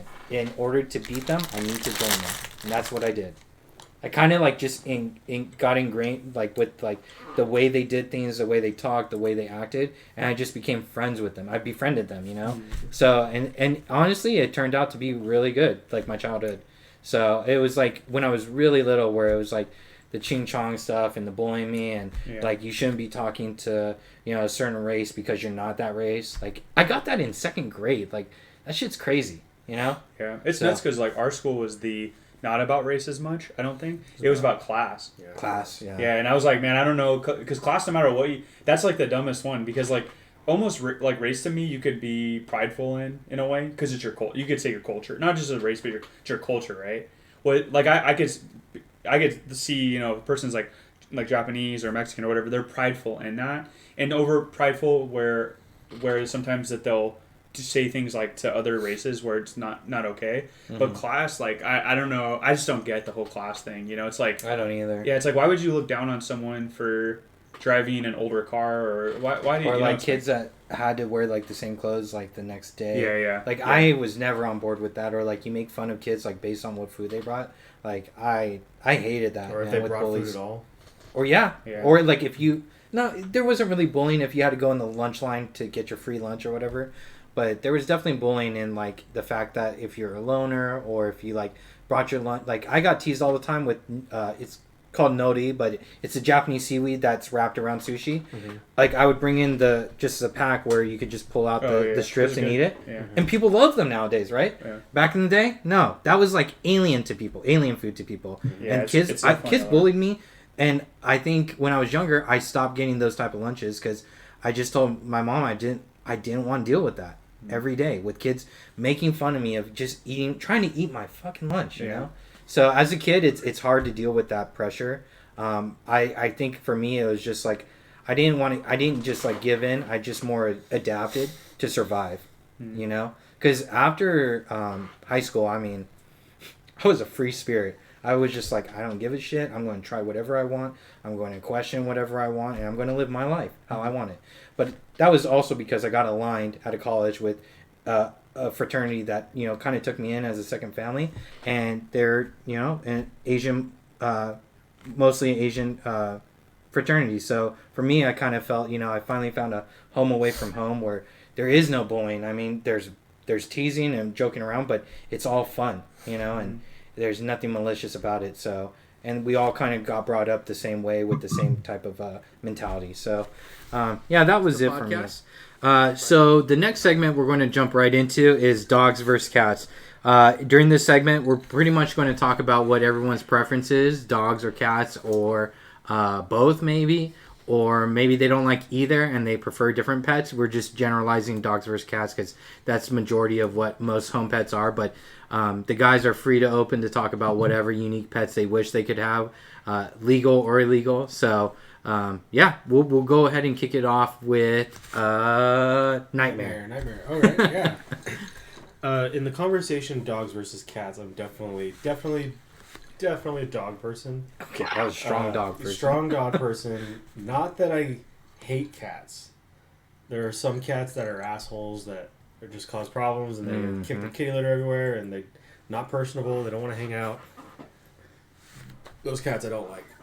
I like the funny cat videos. I like cats that'll, you know, come up to you and say hello. Like they don't even need to be super friendly. Like I've had stuck up cats that are like still cool that like, okay, I'll let you pet me. But That's funny. I love dogs. They're just so friendly and so like so much personality. Yeah. And Unconditional love. yeah, they just have that like I'm happy to see you kind of deal. Yeah. I really love that. Going outside of just dogs versus cats, I don't know why I've always wanted like a big fish tank and have like really cool like fish swimming around and That is cool. like yeah. that. Like I feel like that's You're like one of those people. Throw a mermaid in there.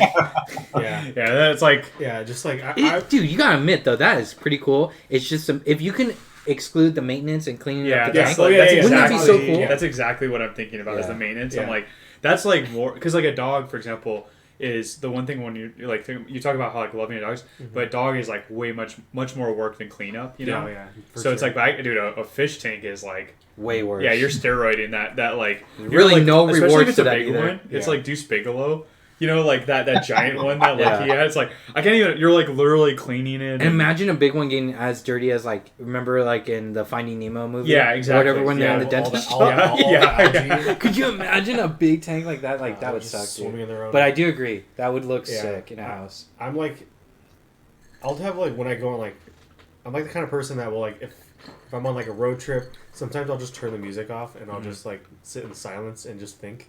I feel like like some people think that's like psycho, but like I could totally just look at a fish tank for like a long period of time and just zone out and like have my own thoughts. God, you're sick. That's why they're usually in dentist offices or doctor's offices. It's trying to calm you down before they drill into your mouth. I can see how it's therapeutic because it's just water. Yeah. The whole water. Yeah, and and like the blue glow. And yeah, and Yeah. it's almost like a nostalgia feel of like feeling you're in like underwater in another world. Yeah. They're also like living out their lives. In Yeah, that's their life. Yeah. Yeah. And Or like they're you're just prisoners. watching. This is their whole world, you know? Yeah. Like They you're don't watching know. their whole world. They and could it's be like- they could be at the Great Barrier Reef, or they could be in Dr. Smith's dental office. Yeah. Yeah. What kind of dog would you prefer? I've got two. If I had to pick, Okay. it would be a chocolate lab Okay. or a boxer. Nice. Okay. Yeah, boxers are so funny. I love watching boxer videos on YouTube. They're just like They have a unique personality. Definitely. For sure. Yeah. they're like Rambunctious. yeah they get so excited when they wag their tails. They actually shake their whole bottom. Yeah. Of their, I've seen their that before. bottom half of their body. It just makes me laugh. Yeah. Good luck trying to keep those dogs in a backyard. Oh yeah, no, it's My neighbor's dog, Boxer, always got out jumper. and would walk the neighborhood, just like buy Just buy like, all hey, this stuff. how are you doing? Yeah. Pretty much. You want a Everyone knew the dog, I'm a friend. so Dude, I saw it was like an Instagram of a TikTok, and this girl like had broken down or something on the side of the road, and like this random dog just jumped into her car. what the heck? It was just like, hey, this is where I am now. And like she would like Nice. she would go to the other side, open the door to try and get him out, and he would jump over to the driver's seat. Oh my and it's God. like this is where I am now. And I guess Interesting. it was like these two people owned properties. This father and son owned properties like right next to where she had broken down or pulled over, and that dog just like wanders back and forth between the properties. What the And heck? so it just new friend. I'm jumping in your car. Wow. Yeah, that's That's interesting. Yeah, The that's- dog that didn't just makes mind me like laugh. if she kidnapped him. So, what about you, Coach? friend. I'm gonna make up for my losing track of my last segment here by getting straight to the point. Dogs all the way. That's it. All right, beef. Yeah. Good night. Good night, everybody. Shout out to Daisy. Okay, hold on. Daisy. Before you Yes, go, before you go on that, okay, what type of dog? And then outside of like a dog, what would you want if you could wish any type of animal to have as a pet? I love labs. I've been back home. My family, my parents, my brother still have our black lab named Daisy, who will be turning 11 in June this year, and I can't get over it. I miss Daisy a lot. I can't wait to see her this summer. So that would be my preferred. Is like I love like big dogs. I gotta have a big dog that I can do something with. I love to like play around with the dog and not worry that like me touching it is gonna like send it flying through the air. Gotcha. Yeah. If it wasn't a dog though, I don't know. I think I've gone through phases where like I did like the fish tank idea was like something that would be cool. Like if you get some like really cool fish in there, you get some like really nice like features. It looks awesome. I've always thought about having a ferret a ferret like in Along Came Polly, the blind ferret. I think his name is Rodolfo. And they just seem like so cute and cuddly, and they seem awesome. So Okay, cool. Okay, so the next one we'll go to is beef. Yeah, I think it's so because I grew up as like a major dog lover.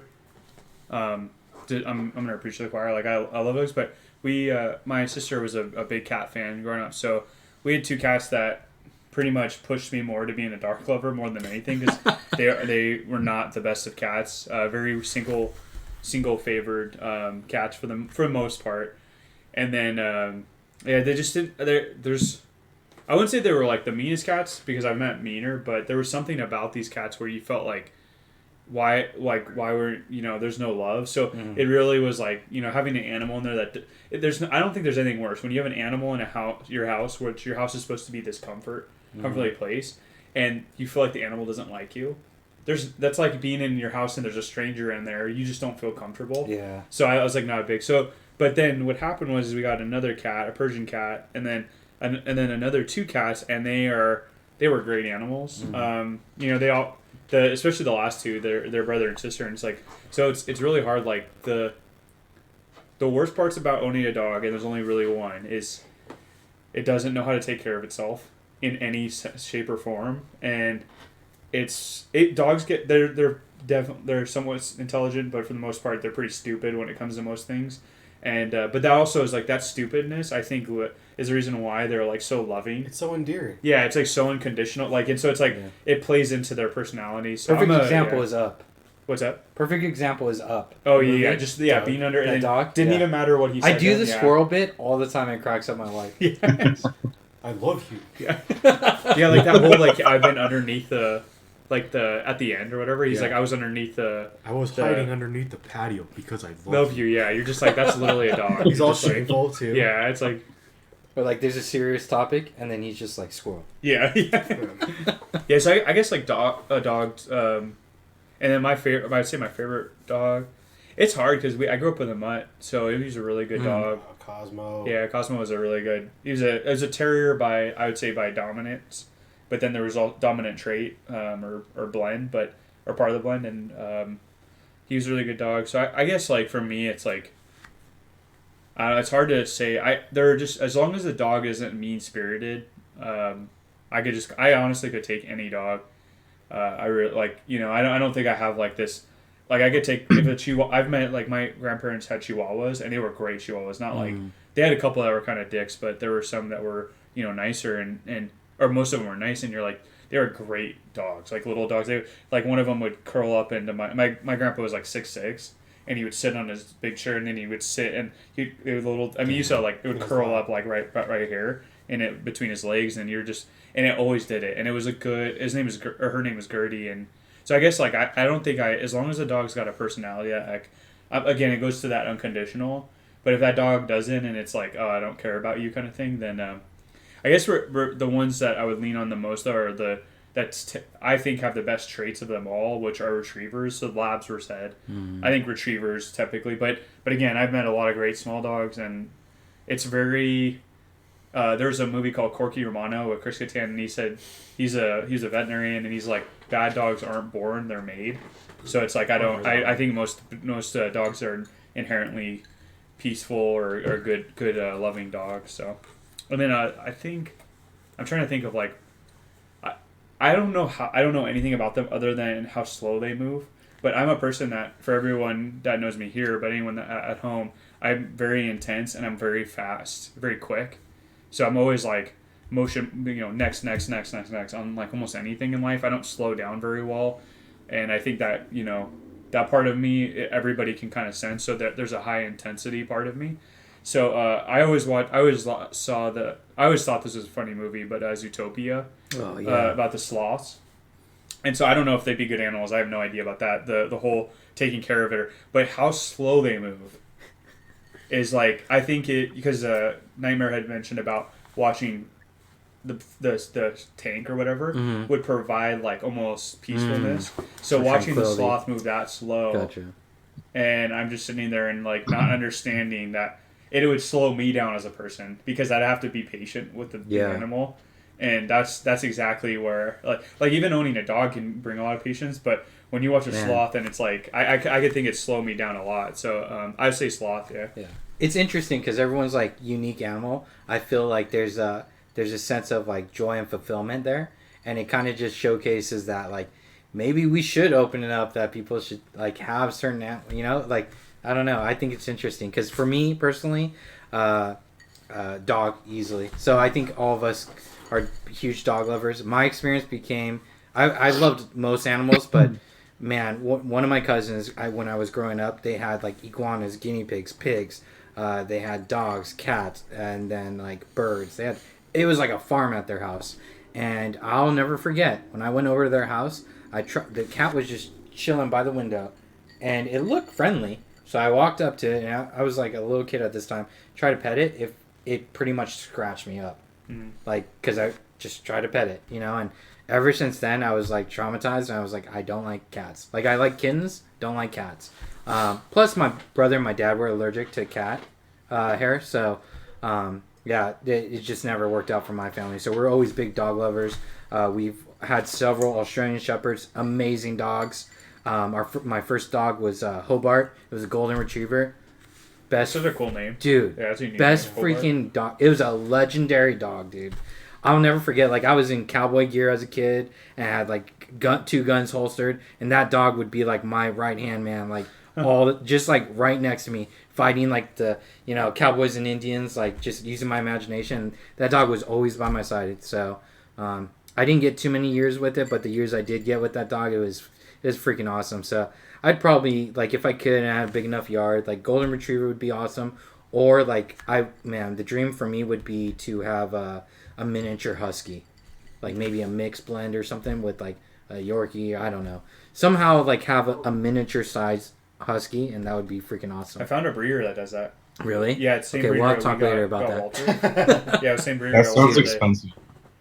Well, they're where they're based. It would be so based that way. We're in California. That already amplifies the cost, just because we're in California. But this breeder's not in California, so I'll send it over to you because they're good. It's miniature husky that's where we got our dog. freaking And, awesome. yeah, they're really cute. They're really cute. That's what I'd say. And then the animal that I can't have, but that I would want, obviously for me, it's sea otter.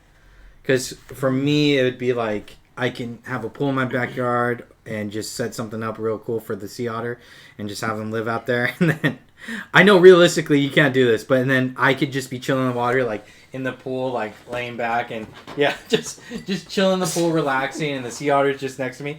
And then we're like floating in the pool, and then like our hands just connect, and that's how you know we're true friends. Like, man, that would be an epic moment, man. I've heard a story. Like it's like a Disney movie. There's some sort of 90s music playing.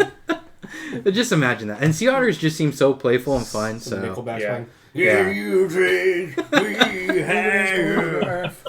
yeah, that could be a movie. And so what kind of led me to create this segment too with the guys is I always thought about the cartoon back in the day called on Nickelodeon called Cat Dog. And now that I'm thinking about it, I don't think it's possible to ever, no matter how much science progresses, like there's no way it's going to work out in that manner where there's a cat and then a dog on the other end. Where did they defecate? Yeah, well, that's the joke, yeah. This just One of them is vomiting up feces, like. Or like, what if the dog part like actually attacks the cat and eats like the cat part? You know, like It's got a dead cat hanging from its own body. well, and then the proportion size. You know, like that's not realistic what we saw in the Oh cartoon. yeah, you that know? cat is huge. But it just worked like when we watched it. And then they had that funky ass blue mouse. You remember that? Like I didn't even know if he was Winston, a mouse. Yeah. Was he a rat? A mouse? He's a or rat. like what? He's a rat. Whoever either way, created them, blue, man, that's not believable. they're on some real drugs on that cartoon. Yeah. So I'm on board with the dog connected, but the blue rat, no. Yeah, that's where they lost my attention. okay, so on to the next segment, and this is going to be our last one for tonight. It's don't you hate it when ... And so I'll go ahead and pass it off to Beef to start with that one. Actually, we just and on our break, I thought about this, and so I'm glad because it was like I was like, man, I'm wondering Okay, when I'm cool. gonna bring on this one because this one was the one I was dreading talking about because I couldn't come up with anything. But don't you hate it when you go to a place, food place, and it's like amazing, right? Mm-hmm. And especially the more not commercial food places, restaurants, but more of the hole in the wall or Gotcha. mom and pop or one or two locations, right? Mm-hmm. There's just something about the way that there's a lot of love in this food, you know? Yeah. Because I feel like just sounding off is before I finish my don't you hate it when comment is when it's only like one location, you'll typically get this like almost the closest thing you can get to home cooking, but it's it's like it gives you that feel. And there are a lot of places that we have, especially in California, but don't you hate it when that place starts to lose like the love in the food or it becomes commercialized? Yeah. And it like you just slowly see it die out. Like there's food places and everyone's gonna laugh at me because Sizzler's headquarters is in California or Southern California, but Sizzler when I was growing up as a kid was like, and it was still corporate, so I can't even imagine how great Sizzler when it first started was. But it was, and it slowly just decayed, and the food, the food just lost it. Like it wasn't the same love that you were getting. So for me, it's like, don't you hate it when you have a place that you're like, this is our food place, Yeah. and then it goes away, and you're like, and it almost feels sad. Like you want to get that nostalgia. You remember it. You remember that feeling of eating that food, but there's no way to get it back. It's gone. And I think about that with a lot of places where I'm like, man, it that brought so much like joy, and it wasn't just, you know, going with family or friends, but it was that whole like, that's some bomb food, and it's gone forever unless you try to reattempt to make it. Yeah. Yeah. That's why. Did you guys ever see the one part that makes me think about is Ratatouille, like the food critic that. Oh, he reminisced. Yeah, the whole nostalgia, right? Like it was like, and then the what's the rat's name in it? Remy. Remy. Yeah, Remy got. Yeah, it's not Ratatouille. I've seen a meme on that. Yeah. Where his name's Ratatouille. Yeah. Oh, God, yeah. And like some girl got flamed on the internet for doing that. For like, I forgot what it was, but pretty much she called the rat Ratatouille, and some guy just flamed her because she was acting like she knew everything about the movie and stuff. Oh, and really? he's pretty much like, you dumb bitch, it's Remy. The mouse's name is Remy. I always think about that. I'm like, if somebody could, so if I had like a place I really loved, similar to that cook, and they were able to recreate that like years later. So let's say like when I was like 15, and I'm like, I loved this one spot, and then it's gone when they went out of business, or it's a corporate chain and it's not as good. Like I look at like In-N-Out has lost Well, it. Yeah, go ahead. In-N-Out, like for me, is like when we were growing up, I felt like much better quality, and as they've expanded and throughout the United States, it's lost. The burger itself has lost some of its I quality. kind of agree. Well, that's yeah. funny because you mentioned that, and you brought up Ratatouille. That's like the whole plot Or of the you movie. did, yeah. That's like the whole plot of the movie is that like the restaurant is getting corporatized. They're selling frozen food. They've got franchises. That, Oh, true. That is like Yeah, I totally forgot the part of the movie. Yeah, I should have it's just like literally they have standardized cutouts, recipes. Yeah. It's kind of like Cheesecake Factory. It's kind Damn. of like a Cheesecake Factory where the menu's like standardized instead of like, what do they have on staff tonight, or what do they have in the kitchen tonight, like specials and that kind of stuff. And then Remy and I actually can't remember the name of the I don't remember the guy. kid. Gustavo. Oh my Yeah. god, good job. Yeah. It's not Gustavo. It's not? No. No. Linguini. Linguini, yeah. Oh, yeah. Oh my god. Yeah. I went Gustavo. I 'cause I thought it was like, Gustavo. It sounded right. Yeah. But like they come in and like they make this like new soup that like that this is original soup that like it actually goes out to a critic, and Yeah. like, it starts building up like, hey, they got something new, which is I thought that was a good pull for a movie that really encapsulates what you're. That was so unintentional, but I'm appreciative that you. I haven't watched it in a long time. It was intentional, Yeah. right? Yeah. Beef. All part of the I plan. kind of want to see this now. I kind of want to watch the movie. Yeah, Oh my it's- gosh, you got to see it, man. Wait, you got to see it. Are you joking, or you haven't seen it? I honestly don't think I've seen it from start to finish ever, but I've seen large chunks of it. You should. It's good. It's just been a very long time. Yeah, it's mine's good. been a while myself. You brought up a lot of memories for me too, because like for me it was like these two restaurants were close together, and I remember going there as a kid. Claim Jumpers and Elephant Bar. Claim Jumper's so good. Yeah, that there's a It used to yeah. be so It's good. a It connection. used to, and then like it's experience of a kid like going there, and you get like to weigh yourself, and then you don't even give a shit like what your parents are going to pay for you, but you get to weigh yourself and then like gorge on food however you want as a kid. And then at the end of it, they have like this bar where you can get desserts, or like my favorite was they had these like nacho chip, like these big old chips where they put like Claim Jumpers. Oh, They used to Claim have like cinnamon or sugar on them, some type of sugar, brown sugar. It was delicious. And then at the end of everything, even as you're leaving the restaurant, you got those root beer candies. And as a kid, they're not going to, get mad at you for taking a handful. And that's what I did. It was the experience. Like, you went best. checkers. with like Yeah. You went to play checkers at like the waiting. You know. Yeah. What I'm talking- yeah. Yeah. It was such a unique Claim experience when you Jumper. went. Like I went like when I had never been to Claim Jumper, and I went when I first had gone, it was already kind of, it felt corporatized, and I really liked the food. So I wonder how good it is. Oh, it was like It the was ribs. so good The back in ribs the day. were like the ribs And the yeah. fries were Yeah, way better everything- back in the day. Everything about it was like you could get anything, and it felt. Yeah, that's a really great example of here where I wish if you could revert. It was a back. family atmosphere and food atmosphere. Yeah. Like anything you ate, it tasted like a family made it together. And then like I just remember the vibe that I got going there. It really felt like you go there with families to get that experience. Because even waiting outside, they have like these stone patio areas where you could sit on them and just like hang out with your family. and that was like part of the experience, you know. Yeah, it felt like like claim jumping too, like the way they designed the restaurant. The restaurant, yeah, it felt like when you were there was a feeling. Like every restaurant's got that. Or some restaurants have that. Not all of them do. But Yeah. You have that. You had a feeling when you were there, and I can't. Do you guys want to get claim jumper when we I don't know if they're open that late, but we can Most test of them, them. I feel like in Orange County, have gone out. There's only a handful left. Yeah. It's rest in peace, Yeah, But, but you brought up a yeah. lot of At memories, least it's man. not Soup Plantation. Oh, Yeah, dude. super- I drive by Oh. that all the time Too soon, still. too soon. Rest in peace. Yeah. It's right by the Costco I go to, and it's It was right by it's my empty. house. Yeah, To the right by moon. my house. I was like, it still had the We the s- Soup Plantation logo on. Yeah, it, they but all the do. lettering, but it had a for lease sign. Oh, And I was like, God. no. That sucks. Because isn't like Golden Corral and Sizzler? They're still all in business, still, right? Golden Corral's not.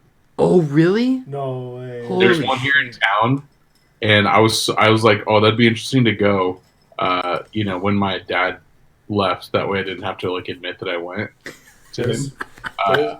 And it's all tagged up, and someone's like, "Oh yeah, no, they went out of business like during the pandemic and stuff." I Oh was like, man. Yeah, There we was said a- a buffet, right? Yeah, there was Yeah. a comedian that had a bit about Golden Corral, about how what was it? How good, like, it's supposed to be like how good their food is, but like, Yeah. it just turned like it just became racist. Like it's the white couple driving, and like their black couple friend is in the back, and they're talking about like going to some like cookie cutter BS restaurant, like just like frou-frou restaurant. Yeah. And like as they're driving, talking about how much this like high-end restaurant, the black people see a Golden Corral, they're driving by, and to get out of the conversation, the black couple jumps out of the moving vehicle and like does like a roll. And Damn, like, this and they're is like, yeah, and they go to Golden Corral. Wow. This is a bit though, right? Yeah, it's a bit. It's not But like a real it's a commercial? real commercial. Dang. It's a That's real. crazy. Yeah, it's a real commercial. That's crazy. Yeah. Well, I think it all started too with them going downhill. Was that viral video or photo of the employee? Do you guys remember that happening? Oh, the a couple years back. Brad's wife. No. It was a couple years that's back. That's Like Cracker Barrel. it was an employee from Golden Corral, and he's like, "Look, guys, this is what Golden Corral does when the health inspector comes. They moved all like the old bad food that they still use to put out.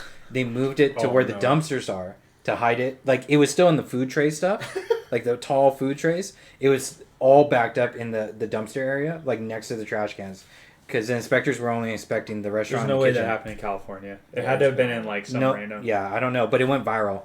Wow, that's like some states, like you could tell their state, like they have like no state government really. Yeah. And then so There's like that's nothing where it's regulated. really needed. We actually that's kind of like trying to Who needs like. a state I wanted to government? say before we move off, we move to the next person. The comment I got it from text was Gustavo's was the name of the restaurant. Oh, Gusto's. Gustos. Oh, it was a Gusto's. Gusto's. Yeah. Gustos. Sounds like we need to have a movie night for Ratatouille. Yeah, seriously. I have Disney Plus. Oh, I don't know. Oh my god, that was good.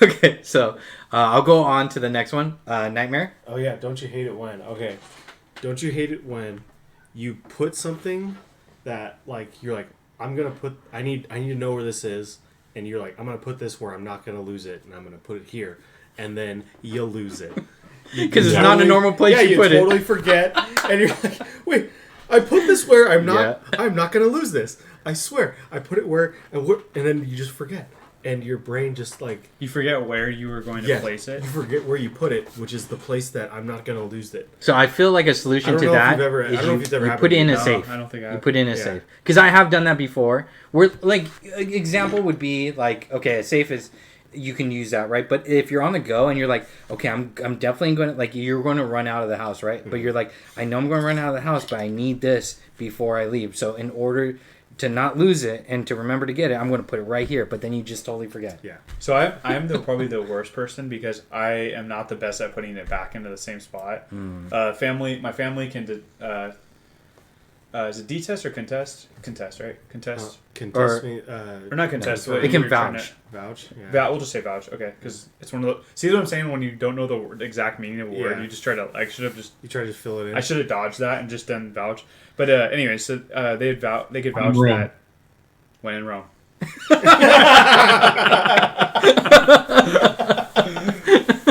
So like a lot of times I'll be like spending 20 minutes trying to find my wallet before I'm leaving for going to the block. And I always got a lecture from my dad or mom. No, not a lecture, but it was more like, same thing as like what mom and dad would tell you. like, hey, Advice. that's why I put it in the same spot. It's like, well, you know what, Dad, you're 40 years old, and this is going to take some years to look. I'm going to take a while to get this here, okay? But my wife is very, I'm very like that with dog leashes and keys now. There's a place for everything. Yeah, that's what I say. The other thing too is we're in a small apartment, so it's like, if it's put in the wrong spot, it's like really noticeable. Where you're just like, you're like, all right, like, but for mine is like, it's like, I swear I put things where I know I'm gonna find them, and then I don't find them, and it frustrates the hell out of me. I think we were talking about this earlier. My scanning badge for getting in around my apartment. It's usually. Can you do that motion again? Yeah. It's usually. for the kids. What was I talking about? I need a cigarette. No, it's usually in my car, and I don't know if I put it in my pocket. Like I need this to get into the mailroom, or like I need this. I'll remember this. It's in my jeans. I don't know where it went, so I need to. I still haven't found my freaking charger for my laptop. I don't know where it went. Really? Yeah. I went on that Vegas trip. I swear, we even called the hotel. It wasn't there. Because I remember putting it in my backpack. For work? Yeah. I lost mine too. Yeah. I hope work doesn't say this, but I lost mine too. I just don't understand. Like, I put it in my backpack. Where did it go from there? And I literally try to retrace my steps, right? Yeah. I can't remember when I took it out. It's the worst. Did you ever see Halloween Town? Yes. Yes. The Disney movie? Yeah. So do you remember there was the... That's a weird movie. I don't have it. I know I've seen it, but I have no memory of it. So this is the best one because the socks, right? You lose a sock or like you like lose one sock when doing laundry. So there was a guy in Halloween Town. Well, Coach didn't remember. There was a guy in Halloween Town where if you lose a sock in the laundry or just lose a sock in general, it goes to that guy's house. Oh my god! And so it's like it looks like hoarders. Talking about hoarders, we were talking about hoarders. Like I literally like that dude is just hoarding a ton of different socks. Does he like go crazy? Like, why am I getting all these socks? Yeah, I want to rewatch. That's another one. Or is he? Dude, it's crazy that Coach remembered that too because I don't remember the sock. Yeah, well, that guy was like one of those things where I was like, I always think about how you write a screenplay or you write a story, and when you have a character where that character didn't do any impact to the story. So that's like one of those guys. So if Disney was stepping around and you have a think tank of people giving ideas, and they're like, yeah, so they need to travel to Halloween Town. Their grandma's gonna fly them or whatever, or however they got there, and then they need unique things about Halloween Town to like make it a Halloween Town, but nothing about that. The sock guy says anything about Halloween. Yeah. That's nothing about Halloween. It's so like that one dude that came like with all the psychedelic drugs like right before he came. Yeah, the think tank, and just said like that's what I'm saying. Like that one person, I want to know that one person. Like he was just there that day on a Monday, and he's like, he had too much coffee, and he's just like, bam, throws that out there. Or he's like, my kid came up with this idea. Yeah, exactly. And then people are like, yeah, we need that like really unique. Because I thought that was like most. What does that have to do with? I don't know. That's why I don't remember it. It has nothing to do with Halloween, but it's such an interesting idea. What role did he play? Like, was there any key role to him? Do you know, Coach? Do you remember what he? Because they go to his house for something. Okay, so the one scene I remember is that it was when like the life or something, the spirit, the color was taken from Halloween Town. Okay. So like the grandma like winds up at his house where like all lost things go, and they're just like, I can just like picture them in his house, and he's like very emotionless, and he's gray, and she's gray, and she's like got like no Halloween spirit. Oh, that's it. Yeah, you're right. And it's basically just kind of like, I think it was like a prison sentence for her to like go where all lost things are, and like she's just kind of like ho hum, like she can't do anything because she's like so out of it. Impressive memory we got here. Yeah, Jesus. Yeah, he's remembering like you remember the color of the walls of the house. Yeah, they're gray. Yeah. The wall of the socks. So wait, was this guy like a mythical creature? Like, I mean, he was in Halloween Town, so yeah, kind of. I lord over the lost. Everyone had like masks and stuff there. Oh, okay. Like Yeah, it was mo- pretty much like what you would wear in Halloween, but everyone was realistic. Except the mayor. The mayor's like this good-looking dude that's just like he's a warlock. He was a warlock, but he was like this like Mr. Model Yeah. and he ended up being the bad guy too. Spoiler alert! Oh my Yeah. god. Years Andrew's been later. out for like over Calabar's a year. revenge, man. You just gotta look at the How second. could you do this? Okay, so next one we'll pass on to Coach. Don't you hate it when? Before I give my "Don't you hate it when," I want to kind of piggyback off of the whole like putting something down where you think you're like, oh, I'm gonna remember it's here this time. I hated doing that as a kid because I used to leave my stuff around all the time. My parents can vouch for that, and just be like they had to pick my crap up all the time. But it was one of those things where I think one time I couldn't find something, and I never asked for help, or I never asked them about it.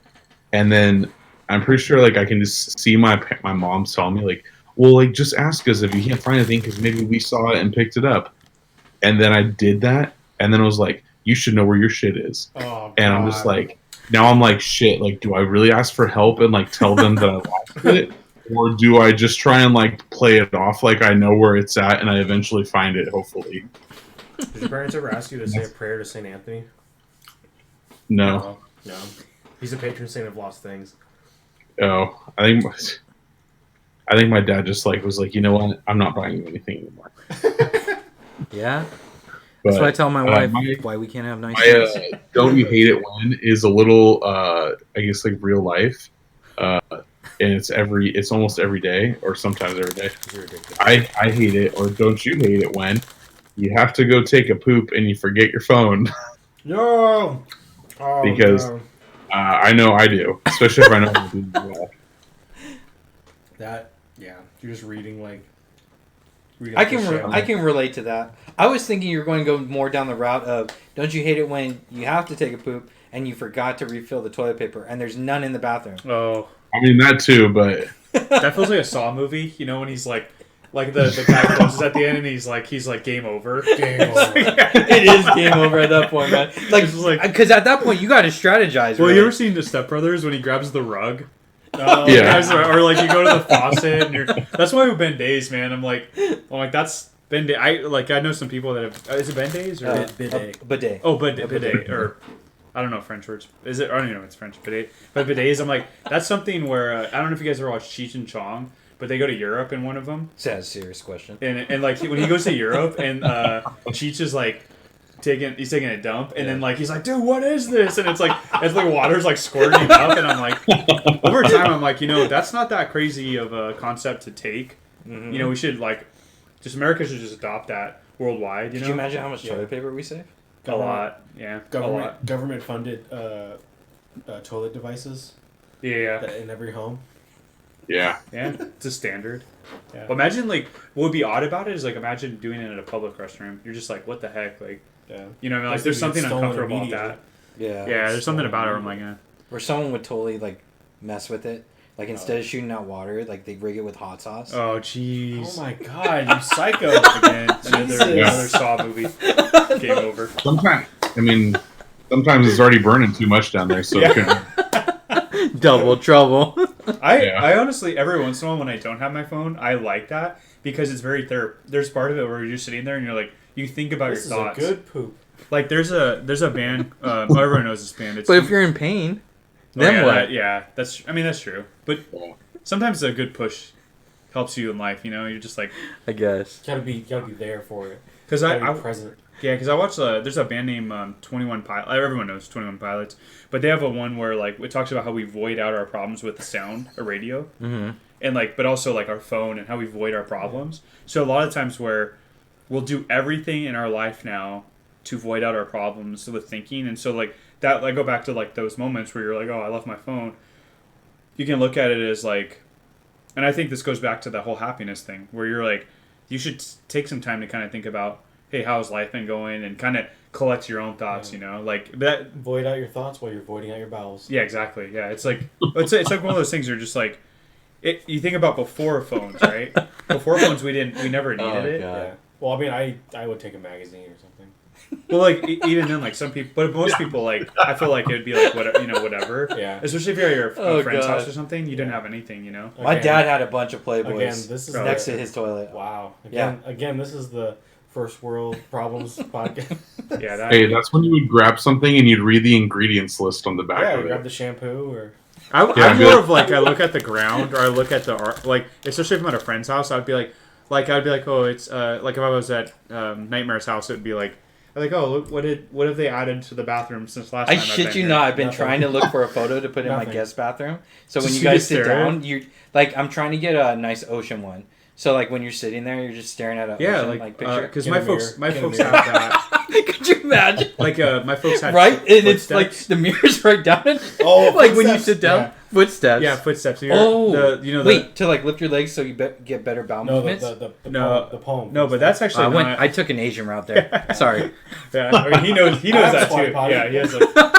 Yeah, that one. squatty potty. Yeah, footsteps is like this like prayer of. Or I think it's a prayer it's a poem. poem. Yeah, it's a poem about like but what it is it's the beach. Oh, It's a interesting. beach picture, and then it's footsteps, and then it talks about like Oh, how. that's cool. But I've reread that. It's a good good poem too. It's one of those poems, especially if you're a spiritual person. Like sometimes it's emotional. It'll bring an emotional response. But it was like there's like pretty much with making it really quick it's a two sets of footsteps, and then eventually it's just one. Mhm. And then a person's like in the poem was like, hey, it's God and a person, and the person's like, you said you're supposed to be with me in my whole life, but why is it when I look back, especially at the hard times, I only saw one set of footsteps, and then God said that's when I was carrying you. Oh. And it's like, dude, and I remember when the first time I read it, I was like, whoa, that's some deep shit. Like whoever wrote that, but yeah, I would put like a good poem in there where it's about being happy or meaningful. Yeah. You know what I mean? Where like a beach photo is really good because you put that and then something that like, let's say it's like a rap, like good rap lyrics that are like just DMX. DMX, yeah, DMX, or like it's like X gonna give it to you. Yeah, I was gonna say.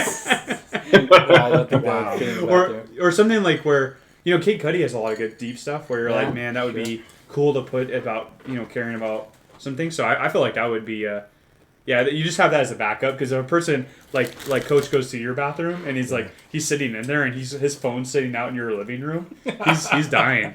Well, I like the mirror one. Cracks me up because there's like you can have different mirrors too. Like you have the one where everyone's sitting posture like this, like posture right. But then you have the one like if you're in pain and you have this one, and it's like the funhouse mirrors where it's like different pictures of yourself. my God. Dude, that would be hilarious. Or we get your fish tank idea, but it's the one from the dentist office when you're sitting in the dentist chair. I've had this before where they put it on like the wall, but you're like staring at it, Yeah. and it has like the fake fishes like going across the thing. So it's not a real fish tank, but it looks kind of cool. It's like about like the TV. Yeah. Like my dentist, they had like a TV in the operating room or whatever. I haven't been And, able like- to use their TV yet. They haven't allowed me to. I've seen pictures on Yelp where they allow the patients to watch The Office, and I think I'm just so focused on getting the hell out of there that I haven't asked them to like do it. Dr. Crentist. Dr. Crentis, man. Yeah, your dentist name is Crentist. Sounds an awfully like dentist. Maybe Oh, that's why man, you so became a good. dentist. So good. Oh, man. All right. So I guess it's down to me now. So I was going to actually use the toilet paper one, but I'll use this one. Don't you hate it when you let someone in traffic go in front of you and you just let them in and they don't like wave, like they don't even have to say thank you, they just don't even wave or acknowledge that you like yes. let them in, and it's like heavy traffic. I didn't that's have to do that. yeah, I hate it when that happens. Like there's no recognition of like saying thank you or acknowledging like, hey, you just stopped for me, like thank you, I appreciate that, you know. Like Yeah. a small wave would help. Blinking, I always do like especially mountain people, or if you ever go to the mountains, when you let people pass you, and anyone that goes like Mammoth, or honestly any I'll just say worldwide, if you go to a lot of mountain people typically do this, in small town people, but you don't see it in like Utopia or like big cities as much anymore. But I love when I see it I like long for it when I see it here. People will put their emergencies. So that's how you say thank you. So you like, if like you had let me in, that would be like emergency, and it's like Flick you do it, once. you flick it for like a second, and then and that's a thank you.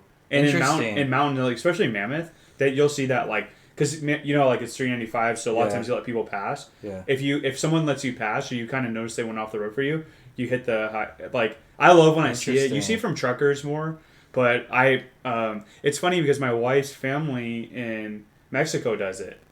So they'll talk. Oh, really? Yeah, and they'll do that, and I'm like, and she had never seen somebody do that here, and I do that religiously. So like especially if I really notice someone went out of their way to let me in, I'll push it real quick, and then it's in there. But yeah, that's a way for people to say thank you though. But yeah, I'm with That's you. funny like, because the opposite of that would be high beaming. Because I feel like when people high beam you, they're like, "Come on, asshole! Like, just get. I'm giving you the signal to go. Just fucking go already." the worst is when you get high beam and your lights were. So like I've had people do this to me where I'm at like a stop sign and someone like high beams me, and I'm like, "Dude, screw that guy!" And then I'm driving and I'm like, "Why is it so dark?"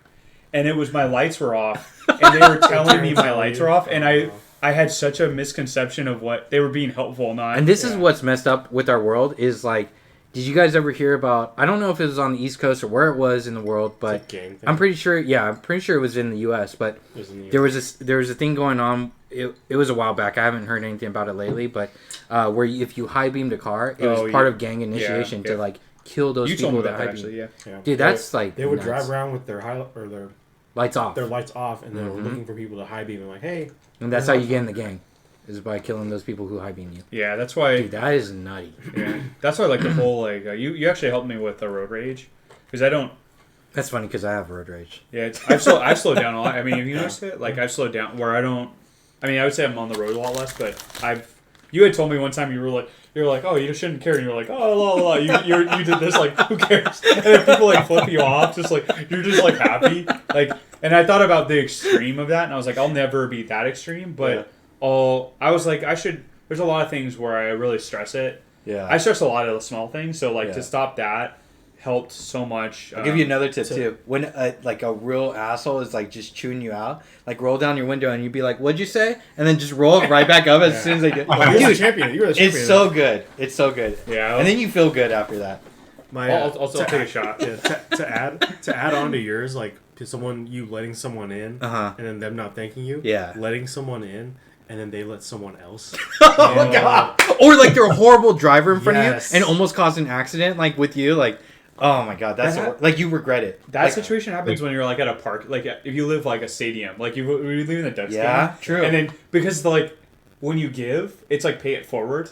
So you're just like, damn, like that also incentivizes you not to want to pay it forward. So like if you let G let someone in. And then, like, that person's like, God, that was such a cool thing to do. And they're like, let someone in. I'm not going to lie, I've been one of those guys. Yeah. But, like, I mean, like, merging onto a freeway. Because I feel like you said, pay it forward. Like, I want to show the person behind me, like, look, you did something nice for me. Yeah, but then the person behind you is the person that you just said. Is like, I'm just losing it. Yeah, we should keep going. Constant back and forth. Oh, my God, dude. Now I'm 3 cars behind. Yeah.